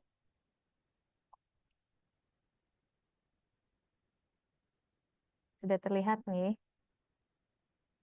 Nah, ini izin untuk di ganjil 2223 ya contohnya. Ini total SKS 10,75. Nah, ini kan sudah ada memang ya dari yang dari Pak Rudi sampaikan, ini karena tugas tambahan begitu ya. Jadi itu em, tercantum di sini. Nah, seharusnya total SKS-nya ini ya memang tetap ya, tidak kurang dari 12 gitu. Betul. Nih, mungkin itu. Mungkin perlu dicek kembali gitu ya, Bapak Ibu. Mungkin ini kesalahan mungkin dalam penulisan jumlah ya. Ini karena kalau ini dihitung ini sepertinya lebih ya. 6, Iya, 9, 10. iya, Enggak. iya, Mohon izin, Bu. iya, Jadi kalau dilihat dari LKD di Sister itu sebenarnya di mata kuliahnya itu 6 SKS, Bu. iya. Jadi mengampu MK-nya kurang. Kalau lihat itu penjumlahan sudah benar, Bu, itu. Sudah benar itu 10,25 karena di Hmm, pendidikan mengajar itu kan 6 SKS itu dosen tambahannya 4 SKS, kemudian PA-nya 2. Sebenarnya tugas tambahannya belum sudah masuk 3, 9, 10 ya. Jadi di mata kuliahnya, Bu, yang mengampu MK-nya bukan 4 SKS, 6 SKS harusnya. hmm. Harusnya Mata 6 kuliah ya. ya, gitu. Nanti Ya, diperbaiki data itu, Bu ya. ya. Jadi mohon izin Bapak Ibu, kenapa saya perlu clearkan? Karena ini kan data angka. Data angka yang namanya BKD ini masuk ke dalam SN loh ya. Kan di SN Permen nomor 53 itu wajib 12 sampai 16 ya. Jadi itu perlu dipertimbangkan ketika BKD-BKD-nya itu artinya penulisan ya Bapak Ibu total SKS-nya. Nah, alangkah baiknya ketika rekapitulasi ini yang dijadikan buktinya adalah LKD. Oke, betul, LKD Bu. dari sister. gitu Iya, ya, iya. Bapak Ibu ya. Iya, Jadi tidak perlu dibuatkan berbeda lagi seperti ini Pak Rudi, gitu iya, ya. Bu. Mungkin Pak Rudi yang bagian bertanggung jawab untuk BKD ini ya. Iya. Jadi Saya sudah tidak siapkan ada 6 file ini Bu yang saya ambil dari LKD dari 22 genap sampai 2025 genap ini sudah saya siapkan file ya, LKD-nya. ya, baik. Jadi sebaiknya memvalidasi itu sudah ada sistem, silakan dari sistem saja karena seperti ini contohnya yang ditampilkan kan ini jadinya terlihatnya berbeda ya, tidak memenuhi begitu. Padahal kalau dilihat dari BKD-nya sudah terpenuhi Iya. karena terkait penjumlahannya yang berbeda karena mungkin ada human error di sini ya karena penulisannya. Kalau mengambil dari sistem kan pasti sudah Betul, tercantum sesuai gitu ya. betul. Jadi ini kembali lagi masukan Bapak Ibu ya. Jadi ketika rekapitulasi ini karena sudah ada sistem dari sister, kita pakai saja yang dari sister LKD-nya, kemudian ada legalitas kalau memang ini bentuknya adalah rekapitulasi yang menunjukkan legalitasnya ya. Jadi data sumbernya ditarik dari sana begitu ya. Kemudian kalau perlu memang legalitas dicantumkan saja legalitas sudah diperiksa misalnya ya oleh direktur atau bagian yang menaunginya begitu ya. Termasuk SKS untuk dosen tidak tetap ya. Yang dilaporkan apa saja. Nah, itu perlu ada lampiran-lampirannya selain dari rekapitulasi. Mungkin itu ya Pak Rudi dan tim. Mungkin sebaiknya lebih berhati-hati dalam penulisan total SKS supaya tidak mispersepsi nantinya Iya. antara data yang disampaikan dengan yang ada di LKD gitu ya. Padahal ini kan sudah memenuhi ya 12 karena memang ada tugas tambahan. Sudah. Ya, gitu ya. Kemudian satu Gitu. mungkin karena ada edaran terbaru, kalau sebelumnya Ya, BKD dosen tugas tambahan wajib mengampu MK minimal 3 SKS, Bu. iya minimal 3. Betul. Ya, sekarang edaran terbaru tidak lagi, Bu. Jadi dilihat secara keseluruhan saja. Kalau yang dosen tugas tambahan kan minimal 3 SKS. Artinya kalau sudah di bawah 3 SKS saja dilaporkan sudah cukup memenuhi sebenarnya kalau dari sisi BKD-nya. Tapi dari sisi Jafung, dari sisi lain-lain kan tentu merugikan juga kalau dia nggak penelitian. Iya, betul, betul. Karena itu kan wajib ya Bapak Ibu. Dan kemudian tugas tambahan Iya, itu kan tergantung jumlah SKS yang didapatkan juga tergantung ya level-levelnya. Ada yang 6 SKS, ada yang 4 itu iya, berbeda, gitu ya. iya. Tetapi Iya, cuman untuk memang ada edaran terbaru ini, Bu. Edaran terbaru ini tidak lagi mewajibkan. Artinya mau dia nggak ada MK pun ternyata sudah boleh sekarang, Bu, edaran terbarunya. Dari LD 8 sudah ada keluar tuh hampir seluruh LDT sudah mengeluarkan edaran itu dari ke pusat. ya, tetapi untuk jumlah SKS-nya itu masih tetap ya Pak, 12 sampai 16 SKS. Kalau kita Itu melihat kalau di yang saya baca Permen. aturannya kalau dosen non tambahan, Bu. Karena di sistem sendiri dosen tugas tambahan ketika dia sudah lebih dari 3 dia langsung memenuhi. Tapi kalau dosen tidak tugas tambahan dia akan merah sebelum 12 SKS. Iya, iya. Iya Pak.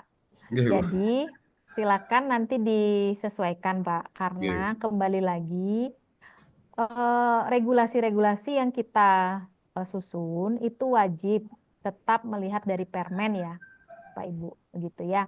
Jadi kalau yang itu kan sifatnya adalah updating, updating untuk teknis, gitu Iya. ya, teknis-teknisnya. Tetapi ketika menyusun BKD tetap harus dipertimbangkan, walaupun dengan tugas tambahan penelitian harus tetap.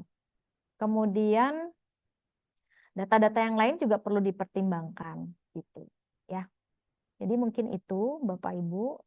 Jadi mohon diperhatikan lagi, terutama untuk terkait BKD begitu ya. Kemudian, sebentar.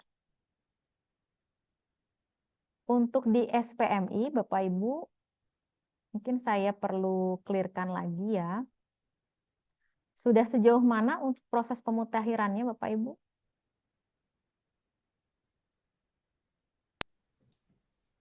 Mohon maaf Bu, kemarin terakhir konsultasi dengan Pak Wenten, sementara untuk di laporan SPMI itu masih diturunkan menggunakan Permen nomor 3 itu Bu. Nanti akan kami, insya Allah Agustus ini baru kami pemutakhirannya Bu. Ya. Karena kalau tidak salah di Agustus ya, 25 Agustus memang ada revisi terakhir ya, Bapak Ibu untuk Permen ini. Tapi paling tidak Agustus kita harus sudah clear ya untuk pemutakhiran SPMI yang mengacu pada Permen nomor 53 gitu ya, Bapak Ibu.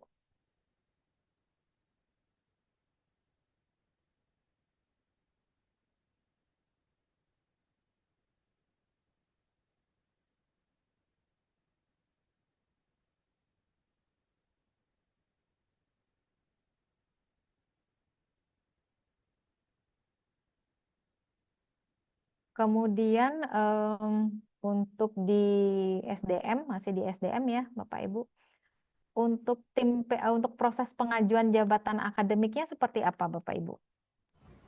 Mungkin saya langsung jawab, Bu. Kebetulan saya operator Ya, Sikomingnya, jadi ada dua mekanisme. Yang pertama melalui Sikoming untuk AA dan L-nya, kemudian untuk LK-nya menggunakan sister, Bu.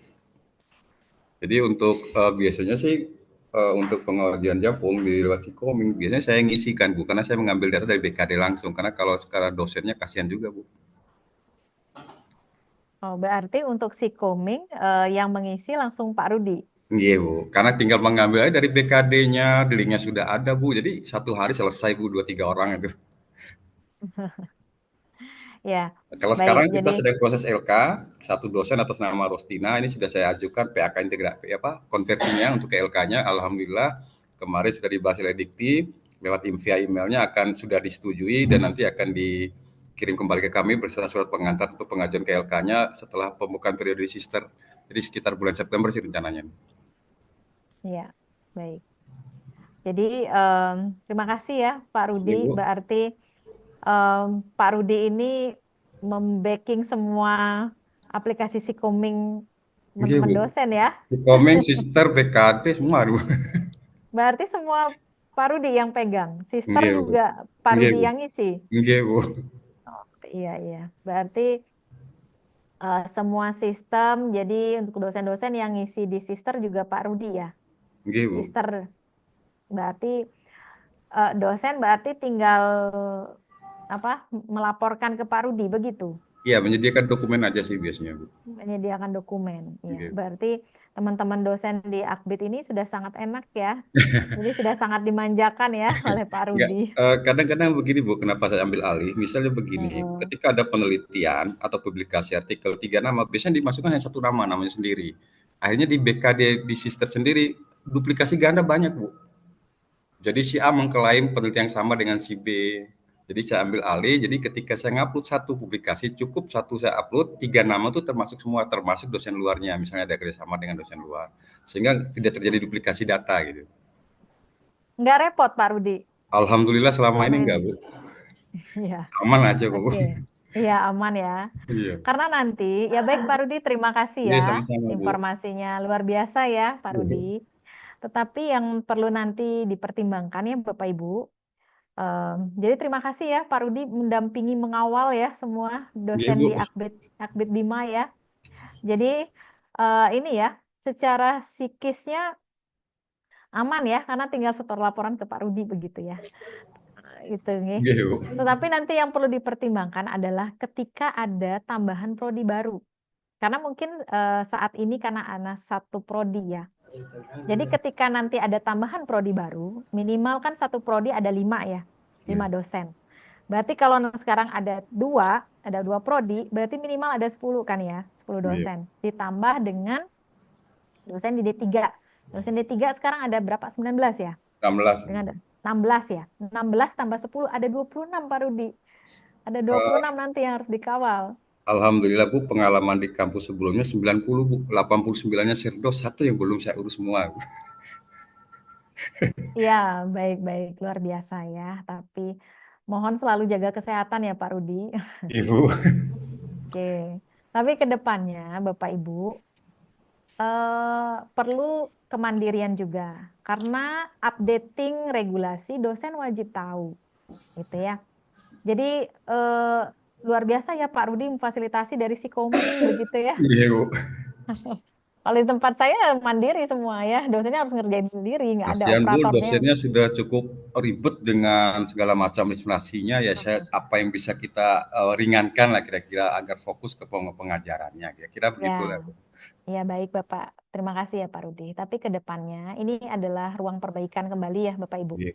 Karena saya melihat mitigasi resiko yang terjadi.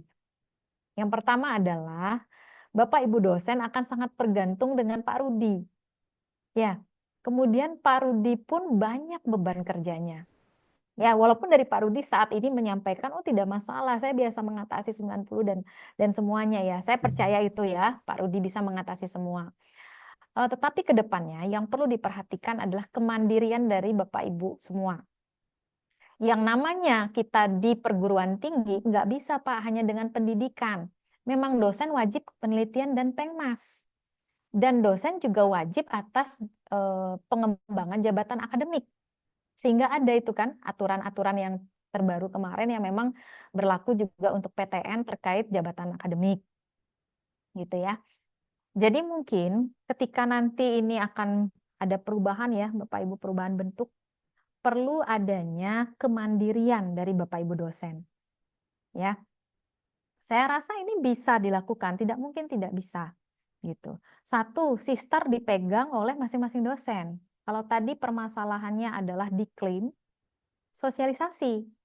Duduk bareng dulu semua. Jadi kalau sudah mengklaim satu penelitian, ditambahkan teman-temannya, di tag teman yang lain, selesai. Karena kalau yang namanya penelitian kan pasti tahu ya sama tim kan, nggak mungkin nggak tahu. Itu yang pertama. Kemudian yang selanjutnya adalah untuk membuat budaya kerja ya dosen. Karena satu lagi, dosen itu sekarang bebannya nggak cuma ngajar. Artinya pengajaran bukan fokus ya Bapak Ibu, bukan fokus utama yang jadi beban. Karena semua sudah ada proses-prosesnya ya, sudah ada strateginya. Ya, jadi kalau dengan statement tadi, oh kasihan dosennya udah sibuk ngajar ya. Padahal konsentrasi dosen nggak cuma mengajar, karena pengajarannya dia kan harus ada integrasi penelitian pengmas. Karena pengajaran kan mungkin begitu-begitu saja ya Bapak Ibu, ya modelnya, metodenya yang diperbarui. Tapi tanpa adanya penelitian sama pengmas yang mendukung, nggak akan berkembang tuh pengajaran yang dilakukan. Pendidikan yang dilakukan juga nggak akan berkembang. Termasuk kemandirian dosen itu perlu ya, Bapak Ibu. Ya, jadi nantinya supaya membuat kemandirian dosen supaya tidak tergantung pada 1-2 personal. Ya, itu resiko tinggi ya, Bapak Ibu ya, resiko tinggi gitu. Dan resiko tinggi juga di Pak Rudi kalau nanti akan membawahi 26 dosen ya, mengisi semua setiap bulan itu ya, setiap semester ya itu ya, Bapak Ibu ya, gitu. Pak Rudi terima kasih ya sudah memfasilitasi teman-teman ya. Jadi sudah dibuat secara teknis kinerja yang sedemikian ya difasilitasi oleh Pak Rudi. Terima kasih ya, saya apresiasi. Hanya saja perlu dimitigasi selanjutnya. Oke. Jadi tetap Pak Rudi perlu disampaikan ke dosen-dosennya. Gimana sih caranya ngisi koming gitu ya? Gimana sih caranya mengisi sister? Saya yakin Bapak Ibu pasti bisa gitu. Yang penting diinformasikan dengan jelas dan clear, teknis informasinya seperti apa. Saya rasa bisa dilakukan. Itu bukan beban. Itu. Nah, contoh nih. Sekarang nih dapat sebagai narasumber, langsung masukkan. Buat link drive-nya. Itu nggak sulit. Gitu. Bukan jadi beban kalau memang dicicil dilaksanakan Bapak Ibu. Tapi kalau diabaikan, hanya ya sekedar lewat dokumennya, hanya sekedar saja, ya memang kesulitan kita. Gitu. Ketika apalagi pada saat pengajuan Jafung juga gitu ya. Kemudian kontrolnya juga ya, sehingga kan kontrol ini kan harusnya BKD itu ada di bagian SDM ya, di SDM ya, gitu. Jadi kan itu juga bisa menjadi pertimbangan ya. Mungkin nanti ini Bu Nurbaiti ya dan tim gitu ya. Karena nanti ke depannya ada prodi baru nih yang dibentuk ya. Jadi pola kerja atau teknis yang tadi disampaikan oleh Pak Rudi bisa dipertimbangkan dengan melatih kembali kemandirian dosen dalam pengisian sister dan Sikoming dan aplikasi yang lain gitu. Updating itu perlu. Berarti untuk tim PAAK penentu angka kredit ada Bu di institusinya. Tim PAK Pak Ada Rudi. Bu, ada Bu. Itu langsung komite integritasnya nanti yang menilainya. Jadi setelah diisi di Sikoming, kita print out itu yang periksa nanti tim komite integritasnya. Bukan, maksud saya tim penentu angka kredit yang artinya ada pemetaan. Nah, mungkin ini Nah, kembali untuk tim lagi. PAK-nya sendiri sementara sudah nggak ada Bu suatu aturan. Ini diganti dengan komite integritas sekarang. Awalnya ada tim PAK-nya. Sekarang setelah ada Ya, perubahan aturan itu diganti sekarang tim komitenya. Itu sesuai dengan yang di permintaan baik di sister maupun di Sikoming. ya, baik. Ya, memang seperti itu ya. Tetapi sebenarnya adalah keberfungsian dari itu kan istilah ya Bapak Ibu. Iya, Bu. Tim PAK, integritas yang kita perlu klarifikasikan itu adalah proses bagaimana dosen itu mengajukan Jafung, dia harus kemana dan menentukan, oh saya sudah layak. Artinya perlu ada pemetaan nih dari 19 dosen, kapan si A bisa mengajukan ke lektor, kapan si Oke. B bisa mengajukan ke lektor kepala. Jadi tidak akan ada tumpang tindih. Ya, Begitu. mekanismenya bisa begini, Bu. Itu biasa saya keluarkan dari sister, artinya setelah dilihat dari TMT 2 tahun terakhir, itu saya sampaikan ke pimpinan. Nanti pimpinannya merapatkan di komite integritas, lalu menyampaikan ke dosen-dosennya agar mempersiapkan bahwa Anda sudah berhak untuk naik ke misalnya ke Jafung yang lebih tinggi. Jadi. Nah, setelah itu baru saya dosennya menghubungi untuk membantu diisikan di Sikoming, lalu di print out kembali lagi ke tim komite integritas untuk melihat validasi pengajaran, karya ilmiah dan bukti fisiknya, kira-kira begitu. Jadi Iya. sebenarnya tim PAK ini sebenarnya ya pengalihan dari tim PAK sih tim komite integritas ini. Iya, betul. Hanya beda istilah, Pak. Hanya beda Begitu. istilah betul. Biasa kalau Indonesia kan Ya. begitu Bu ya. Mm-mm. Iya Bu. Beda istilah, tetapi kembali lagi Pak, Iya. kemandiriannya ya. Iya, Jadi Bu. tidak mungkin Pak Rudi menyampaikan ke pimpinan, oh Bu misalnya Bu Suryati nih udah bisa ke lektor kepala Iya. misalnya. Tetapi kan itu perencanaannya harus dia tahu 2 tahun sebelumnya. Betul. Jadi perencanaan itu yang maksud saya. Oh, Perlu ada pemetaan. Dari 19 dosen, ini kan oh, sudah ada ya, misalnya iya yang Bu. baru nih, ada dosen baru tahun ini 2025. Kan sudah jelas Iya. kapan dia bisa mengajukan Iya. Jafung asisten ahli, Oh, kapan dia eligible. Itu perlu dipetakan Pak setiap eh, tahun untuk disampaikan. untuk itu sudah ada SK pemetaannya Bu. Jadi SK pemetaan itu lampiran dari SK pemetaan jabatannya. Sudah ada sampai 2028 kita buat. Ya. Jadi itu disosialisasikan, Iya jadi Bu. semuanya tahu gitu Iya, ya, Pak sudah Rudi ada ya. Bu ya. Itu sudah dengan Ya, bidang ilmu kepakarannya masing-masing karena tidak boleh double gitu. Ya sudah ada ya, kok itu. ya.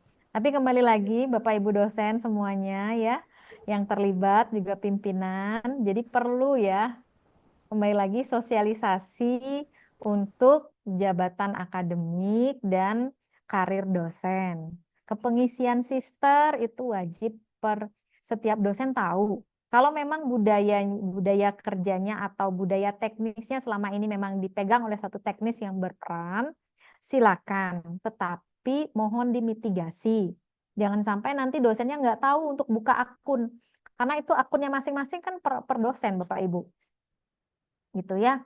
Jangan sampai nanti hanya yang pegang satu orang, kemudian ada perubahan apa kita nggak tahu.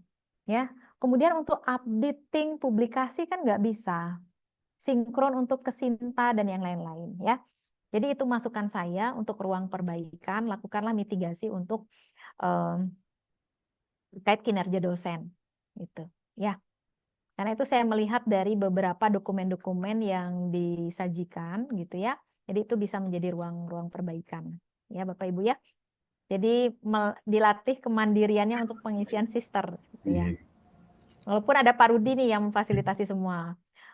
Dengan adanya Pak Rudi udah oke banget nih kan. Jadinya Pak Rudi tinggal mentransfer apa yang sudah dilakukan selama ini, apa yang dilaporkan ya.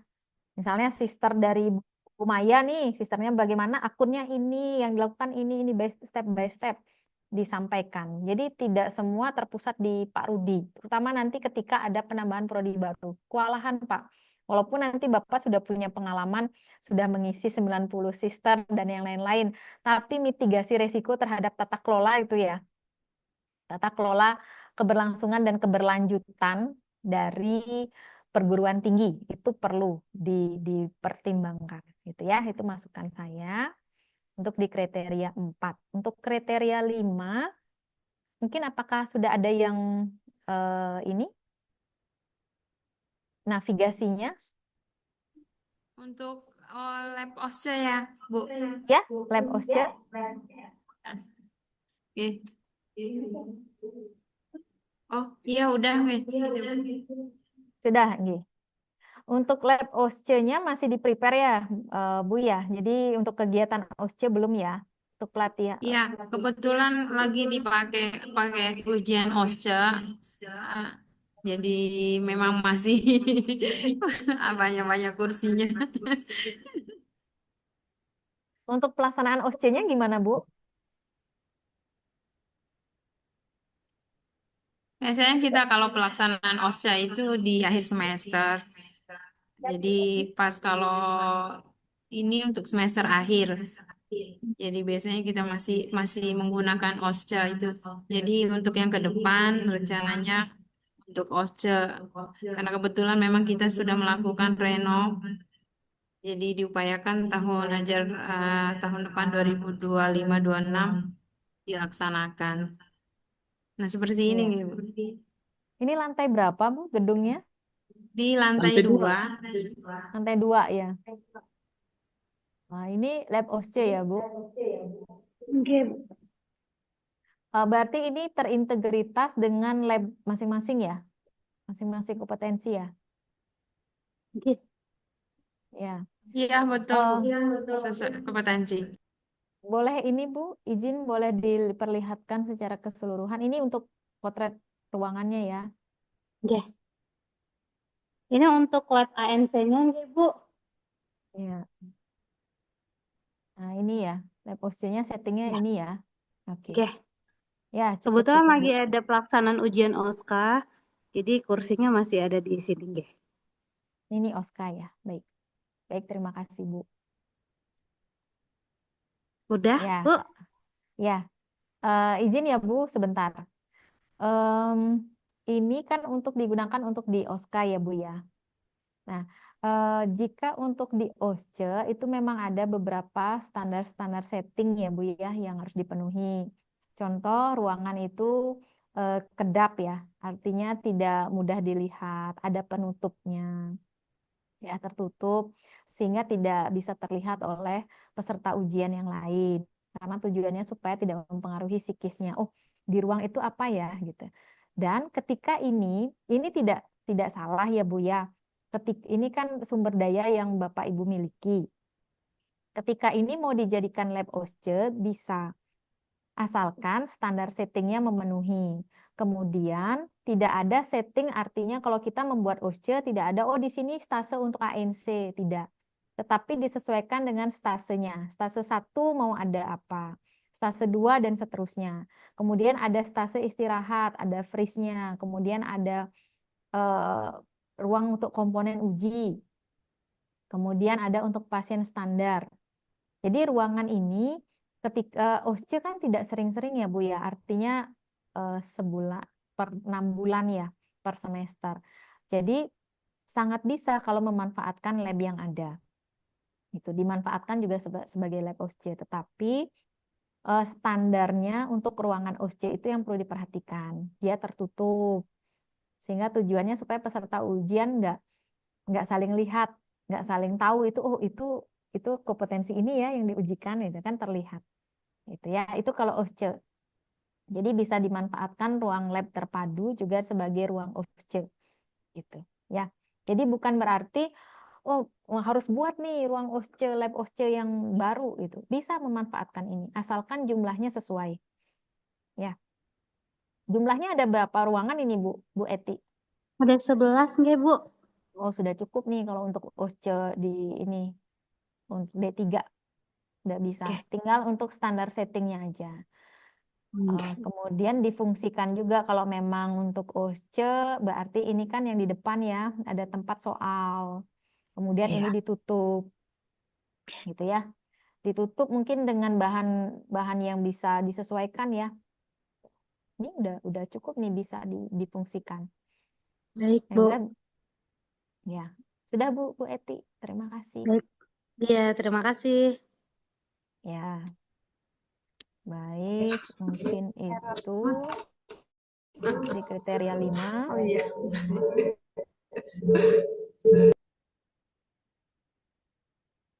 Kriteria 6, kegiatan bedah buku ya. Bedah buku belum ada ya. Izin untuk bedah bukunya, kami belum melaksanakannya, cuman baru kunjungan ke perpustakaan daerahnya. Ya, It- siap. Jadi Itu laporan yang kami buat kemarin. sudah ada upaya yang dilakukan ya. Nah, untuk di kriteria 6, Bapak Ibu, mungkin masukan saya karena tadi relate dengan visi misi ya. Dengan visi misi tadi ya, Bapak Ibu. Jadi mohon dipertimbangkan terkait kurikulumnya ya. Terkait mata kuliah yang nantinya bisa mengampu dari unggulan gitu ya.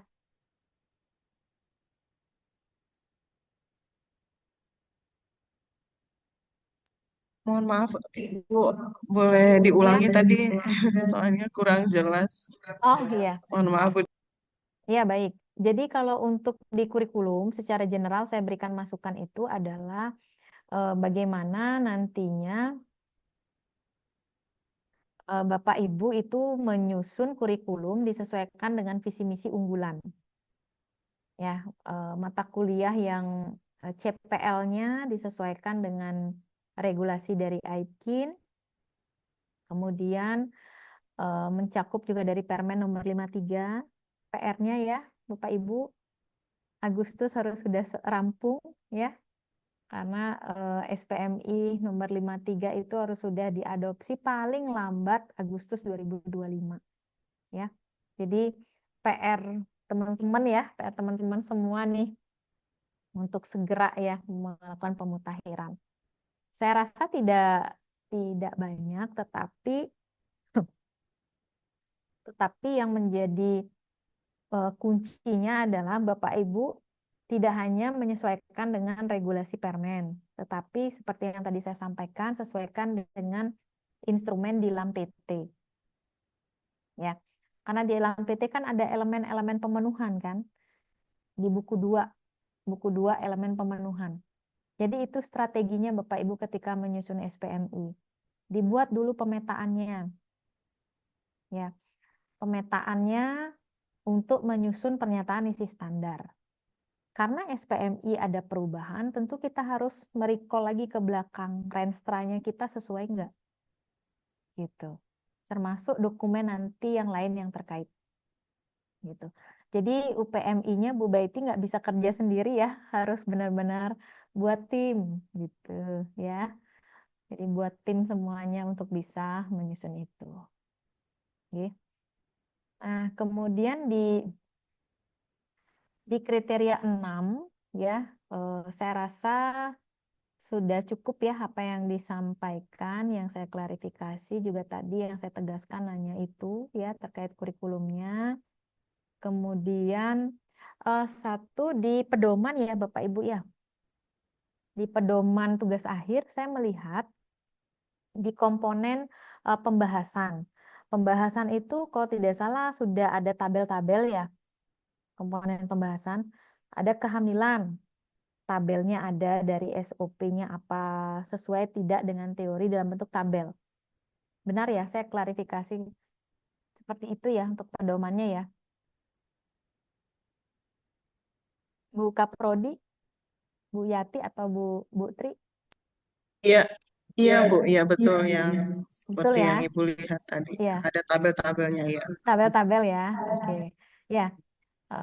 Jadi sebaiknya itu tabel itu bukan diabaikan, boleh diisi, tetapi ditambahkan Bapak Ibu, karena itu kan pembahasan ya, Bu Tri ya, bagian pembahasan ya. Pembahasan itu kan pembahasan kasus, ya.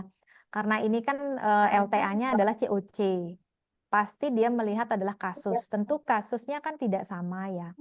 Jadi ketika dibuatkan tabel, bentuk tabel, supaya mahasiswa itu tidak berpikir terkotak-kotak ya, membuat pembahasan itu tinggal dituliskan ya, tuliskan bentuk tabel supaya tidak asumsinya tidak demikian. Jadi mungkin bisa ditambahkan poin-poin yang harus diisi di dalam pembahasan. Ya, mungkin terkait di pembahasan mungkin bisa diisi evaluasinya apa hal yang diamati dari kasus ini. Hal yang menarik yang perlu diangkat dan perlu dibahas. Itu yang ditekankan. Jadi bisa mempertimbangkan proses dari critical thinking dan clinical reasoning di bagian pembahasan. Ya.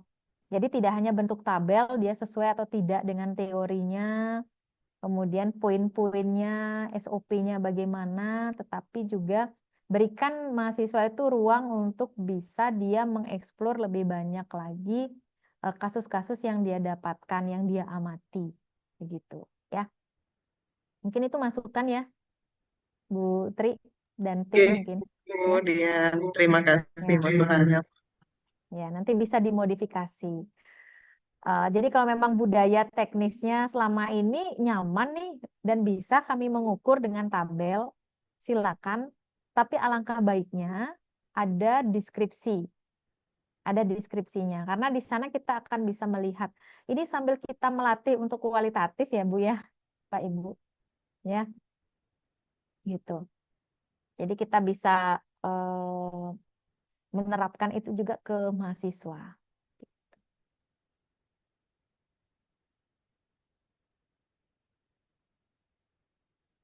Oke, saya rasa di kriteria 6 cukup ya.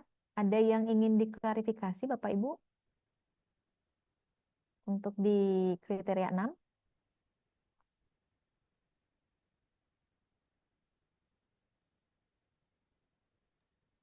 Cukup ya? Bu.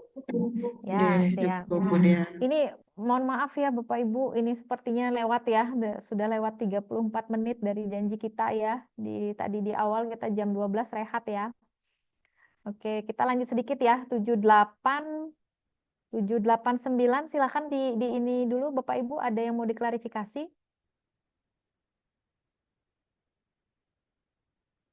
Ada yang mau didiskusikan atau ditanyakan? Kriteria 78 saya kirimkan kemarin yang dikonfirmasi sudah tidak ada ya, sudah jelas. Tinggal di kriteria 9 hasil capaian UKOM ya. Diinformasikan.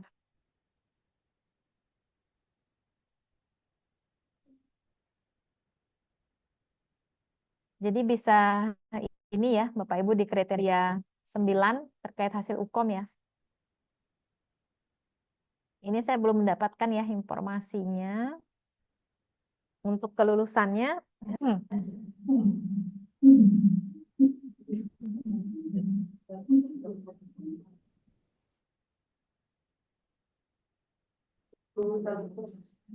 Permisi Bu, izin. Iya, iya, silakan Bu Nur.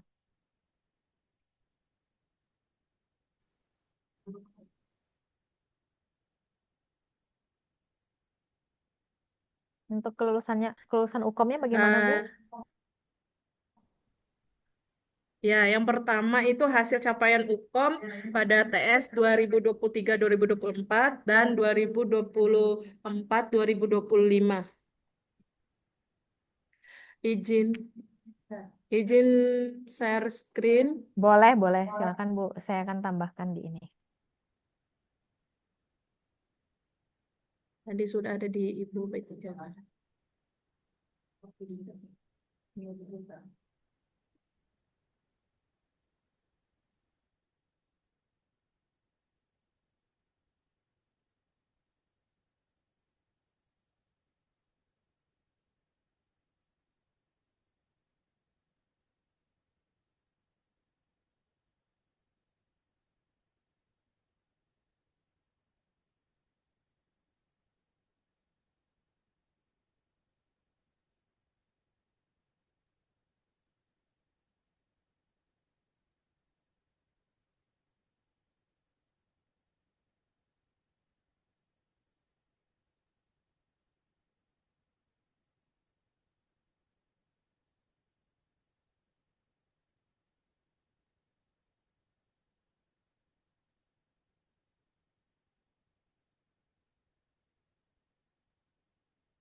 Persentasenya saja, Bu, 100% atau berapa?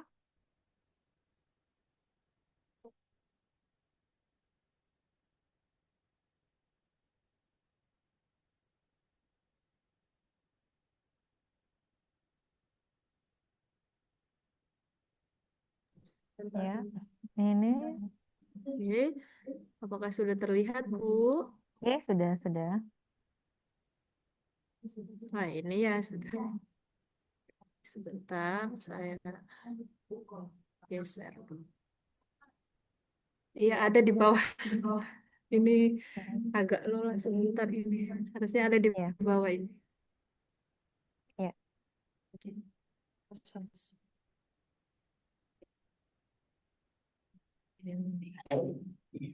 Ini ada di laporan ya, Ibu? Ada, Bu. Di laporan tracer, laporan tahunan prodi.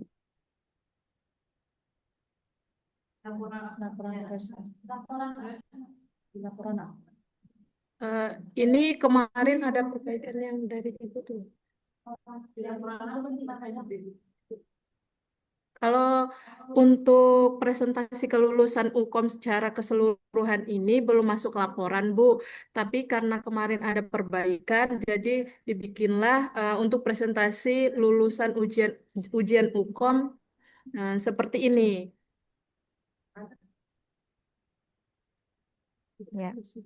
Baik, mungkin nanti ini bisa dikirimkan ke Japri aja ya, ke saya ya, Bu Ini ya. file tersendiri. Ya. Sudah kemarin juga kirim ke yang di Ya, mungkin nanti email. izin Bu Nur. Iya, Bu Nur nanti iya, Bu. izin bisa dikirimkan lewat Bu Maya mungkin ya, yang kontaknya ada Oh Bu iya, Maya atau Bu iya Nurbaiti baik Bu, ya. baik. Agar saya bisa melengkapi nanti di deskripsi. Oke, sudah?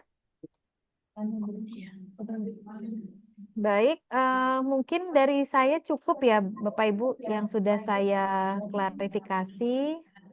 Mungkin silakan setelah ini kita rehat dulu. Sambil Bapak Ibu silakan membaca deskripsi ya, rekomendasi yang saya berikan ya di dalam simak gitu ya. Nanti setelah ini saya tanda tangan di sistem, silakan nanti Ibu bisa langsung otomatis yang menjadi penanggung jawab bisa langsung tanda tangan juga gitu ya. Kita sepakat balik lagi ke ruang Zoom jam berapa Bapak Ibu? Mohon maaf melebihi dari waktu ya, karena tadi kita di proses pembukaannya cukup lumayan ya, 30 menit. Oke, jam berapa? Silakan Bapak Ibu. Kita balik Mohon lagi. izin, Bu. Ya, silakan Bu Baiti. Jam 1. Jam 1 cukup Bapak Ibu istirahat? Cukup setengah 1. Iya, cukup nih, Bu. Ini udah 12.40 ya. 20 menit. Berarti 13.30 nggih, Bu? Iya. Silakan Bapak Ibu ya. Iya. Sepertinya lebih logis ya 13.30. Ini cuman 20 menit Kita ya sepakati istirahat. 13.30 nggih, Bu ya. Ya, 13.30 Nggih, ya. kita Terima balik kasih lagi ya di Zoom ya. Jadi sambil Bapak Ibu rehat, istirahat, saya sambil juga memperbaiki beberapa rekomendasi dari data yang sudah nanti di-update. Nanti mohon Bu Nur ya, Bu Nur bisa segera dikirimkan ya ke saya untuk data yang tadi ya. Mungkin itu. Ya, silakan Baik, Bu. Bapak Ibu Nanti kita saya rehat dulu. akan kirimkan langsung ke Ibu Maya. Iya, baik. Oke, saya tunggu ya. Ya, silakan Bapak Ibu kita akan kembali lagi jam 13.30 ya. Jadi disilakan mungkin bisa off kamera juga supaya tidak banyak habis ya nanti kuotanya. Ya, silakan Bapak Ibu kita istirahat rehat dulu sejenak. 13.30 kita kembali lagi untuk penutupan ya.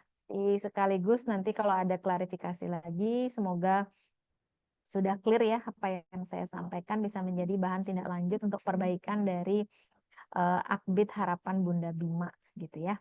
Baik, silakan. Bisa istirahat Bapak Ibu. Saya izin ya untuk Ibu, terima kasih. off-cam. Terima kasih Ya. banyak, Ibu. Ya, sama-sama. Kita ketemu lagi jam 13.30. Oke.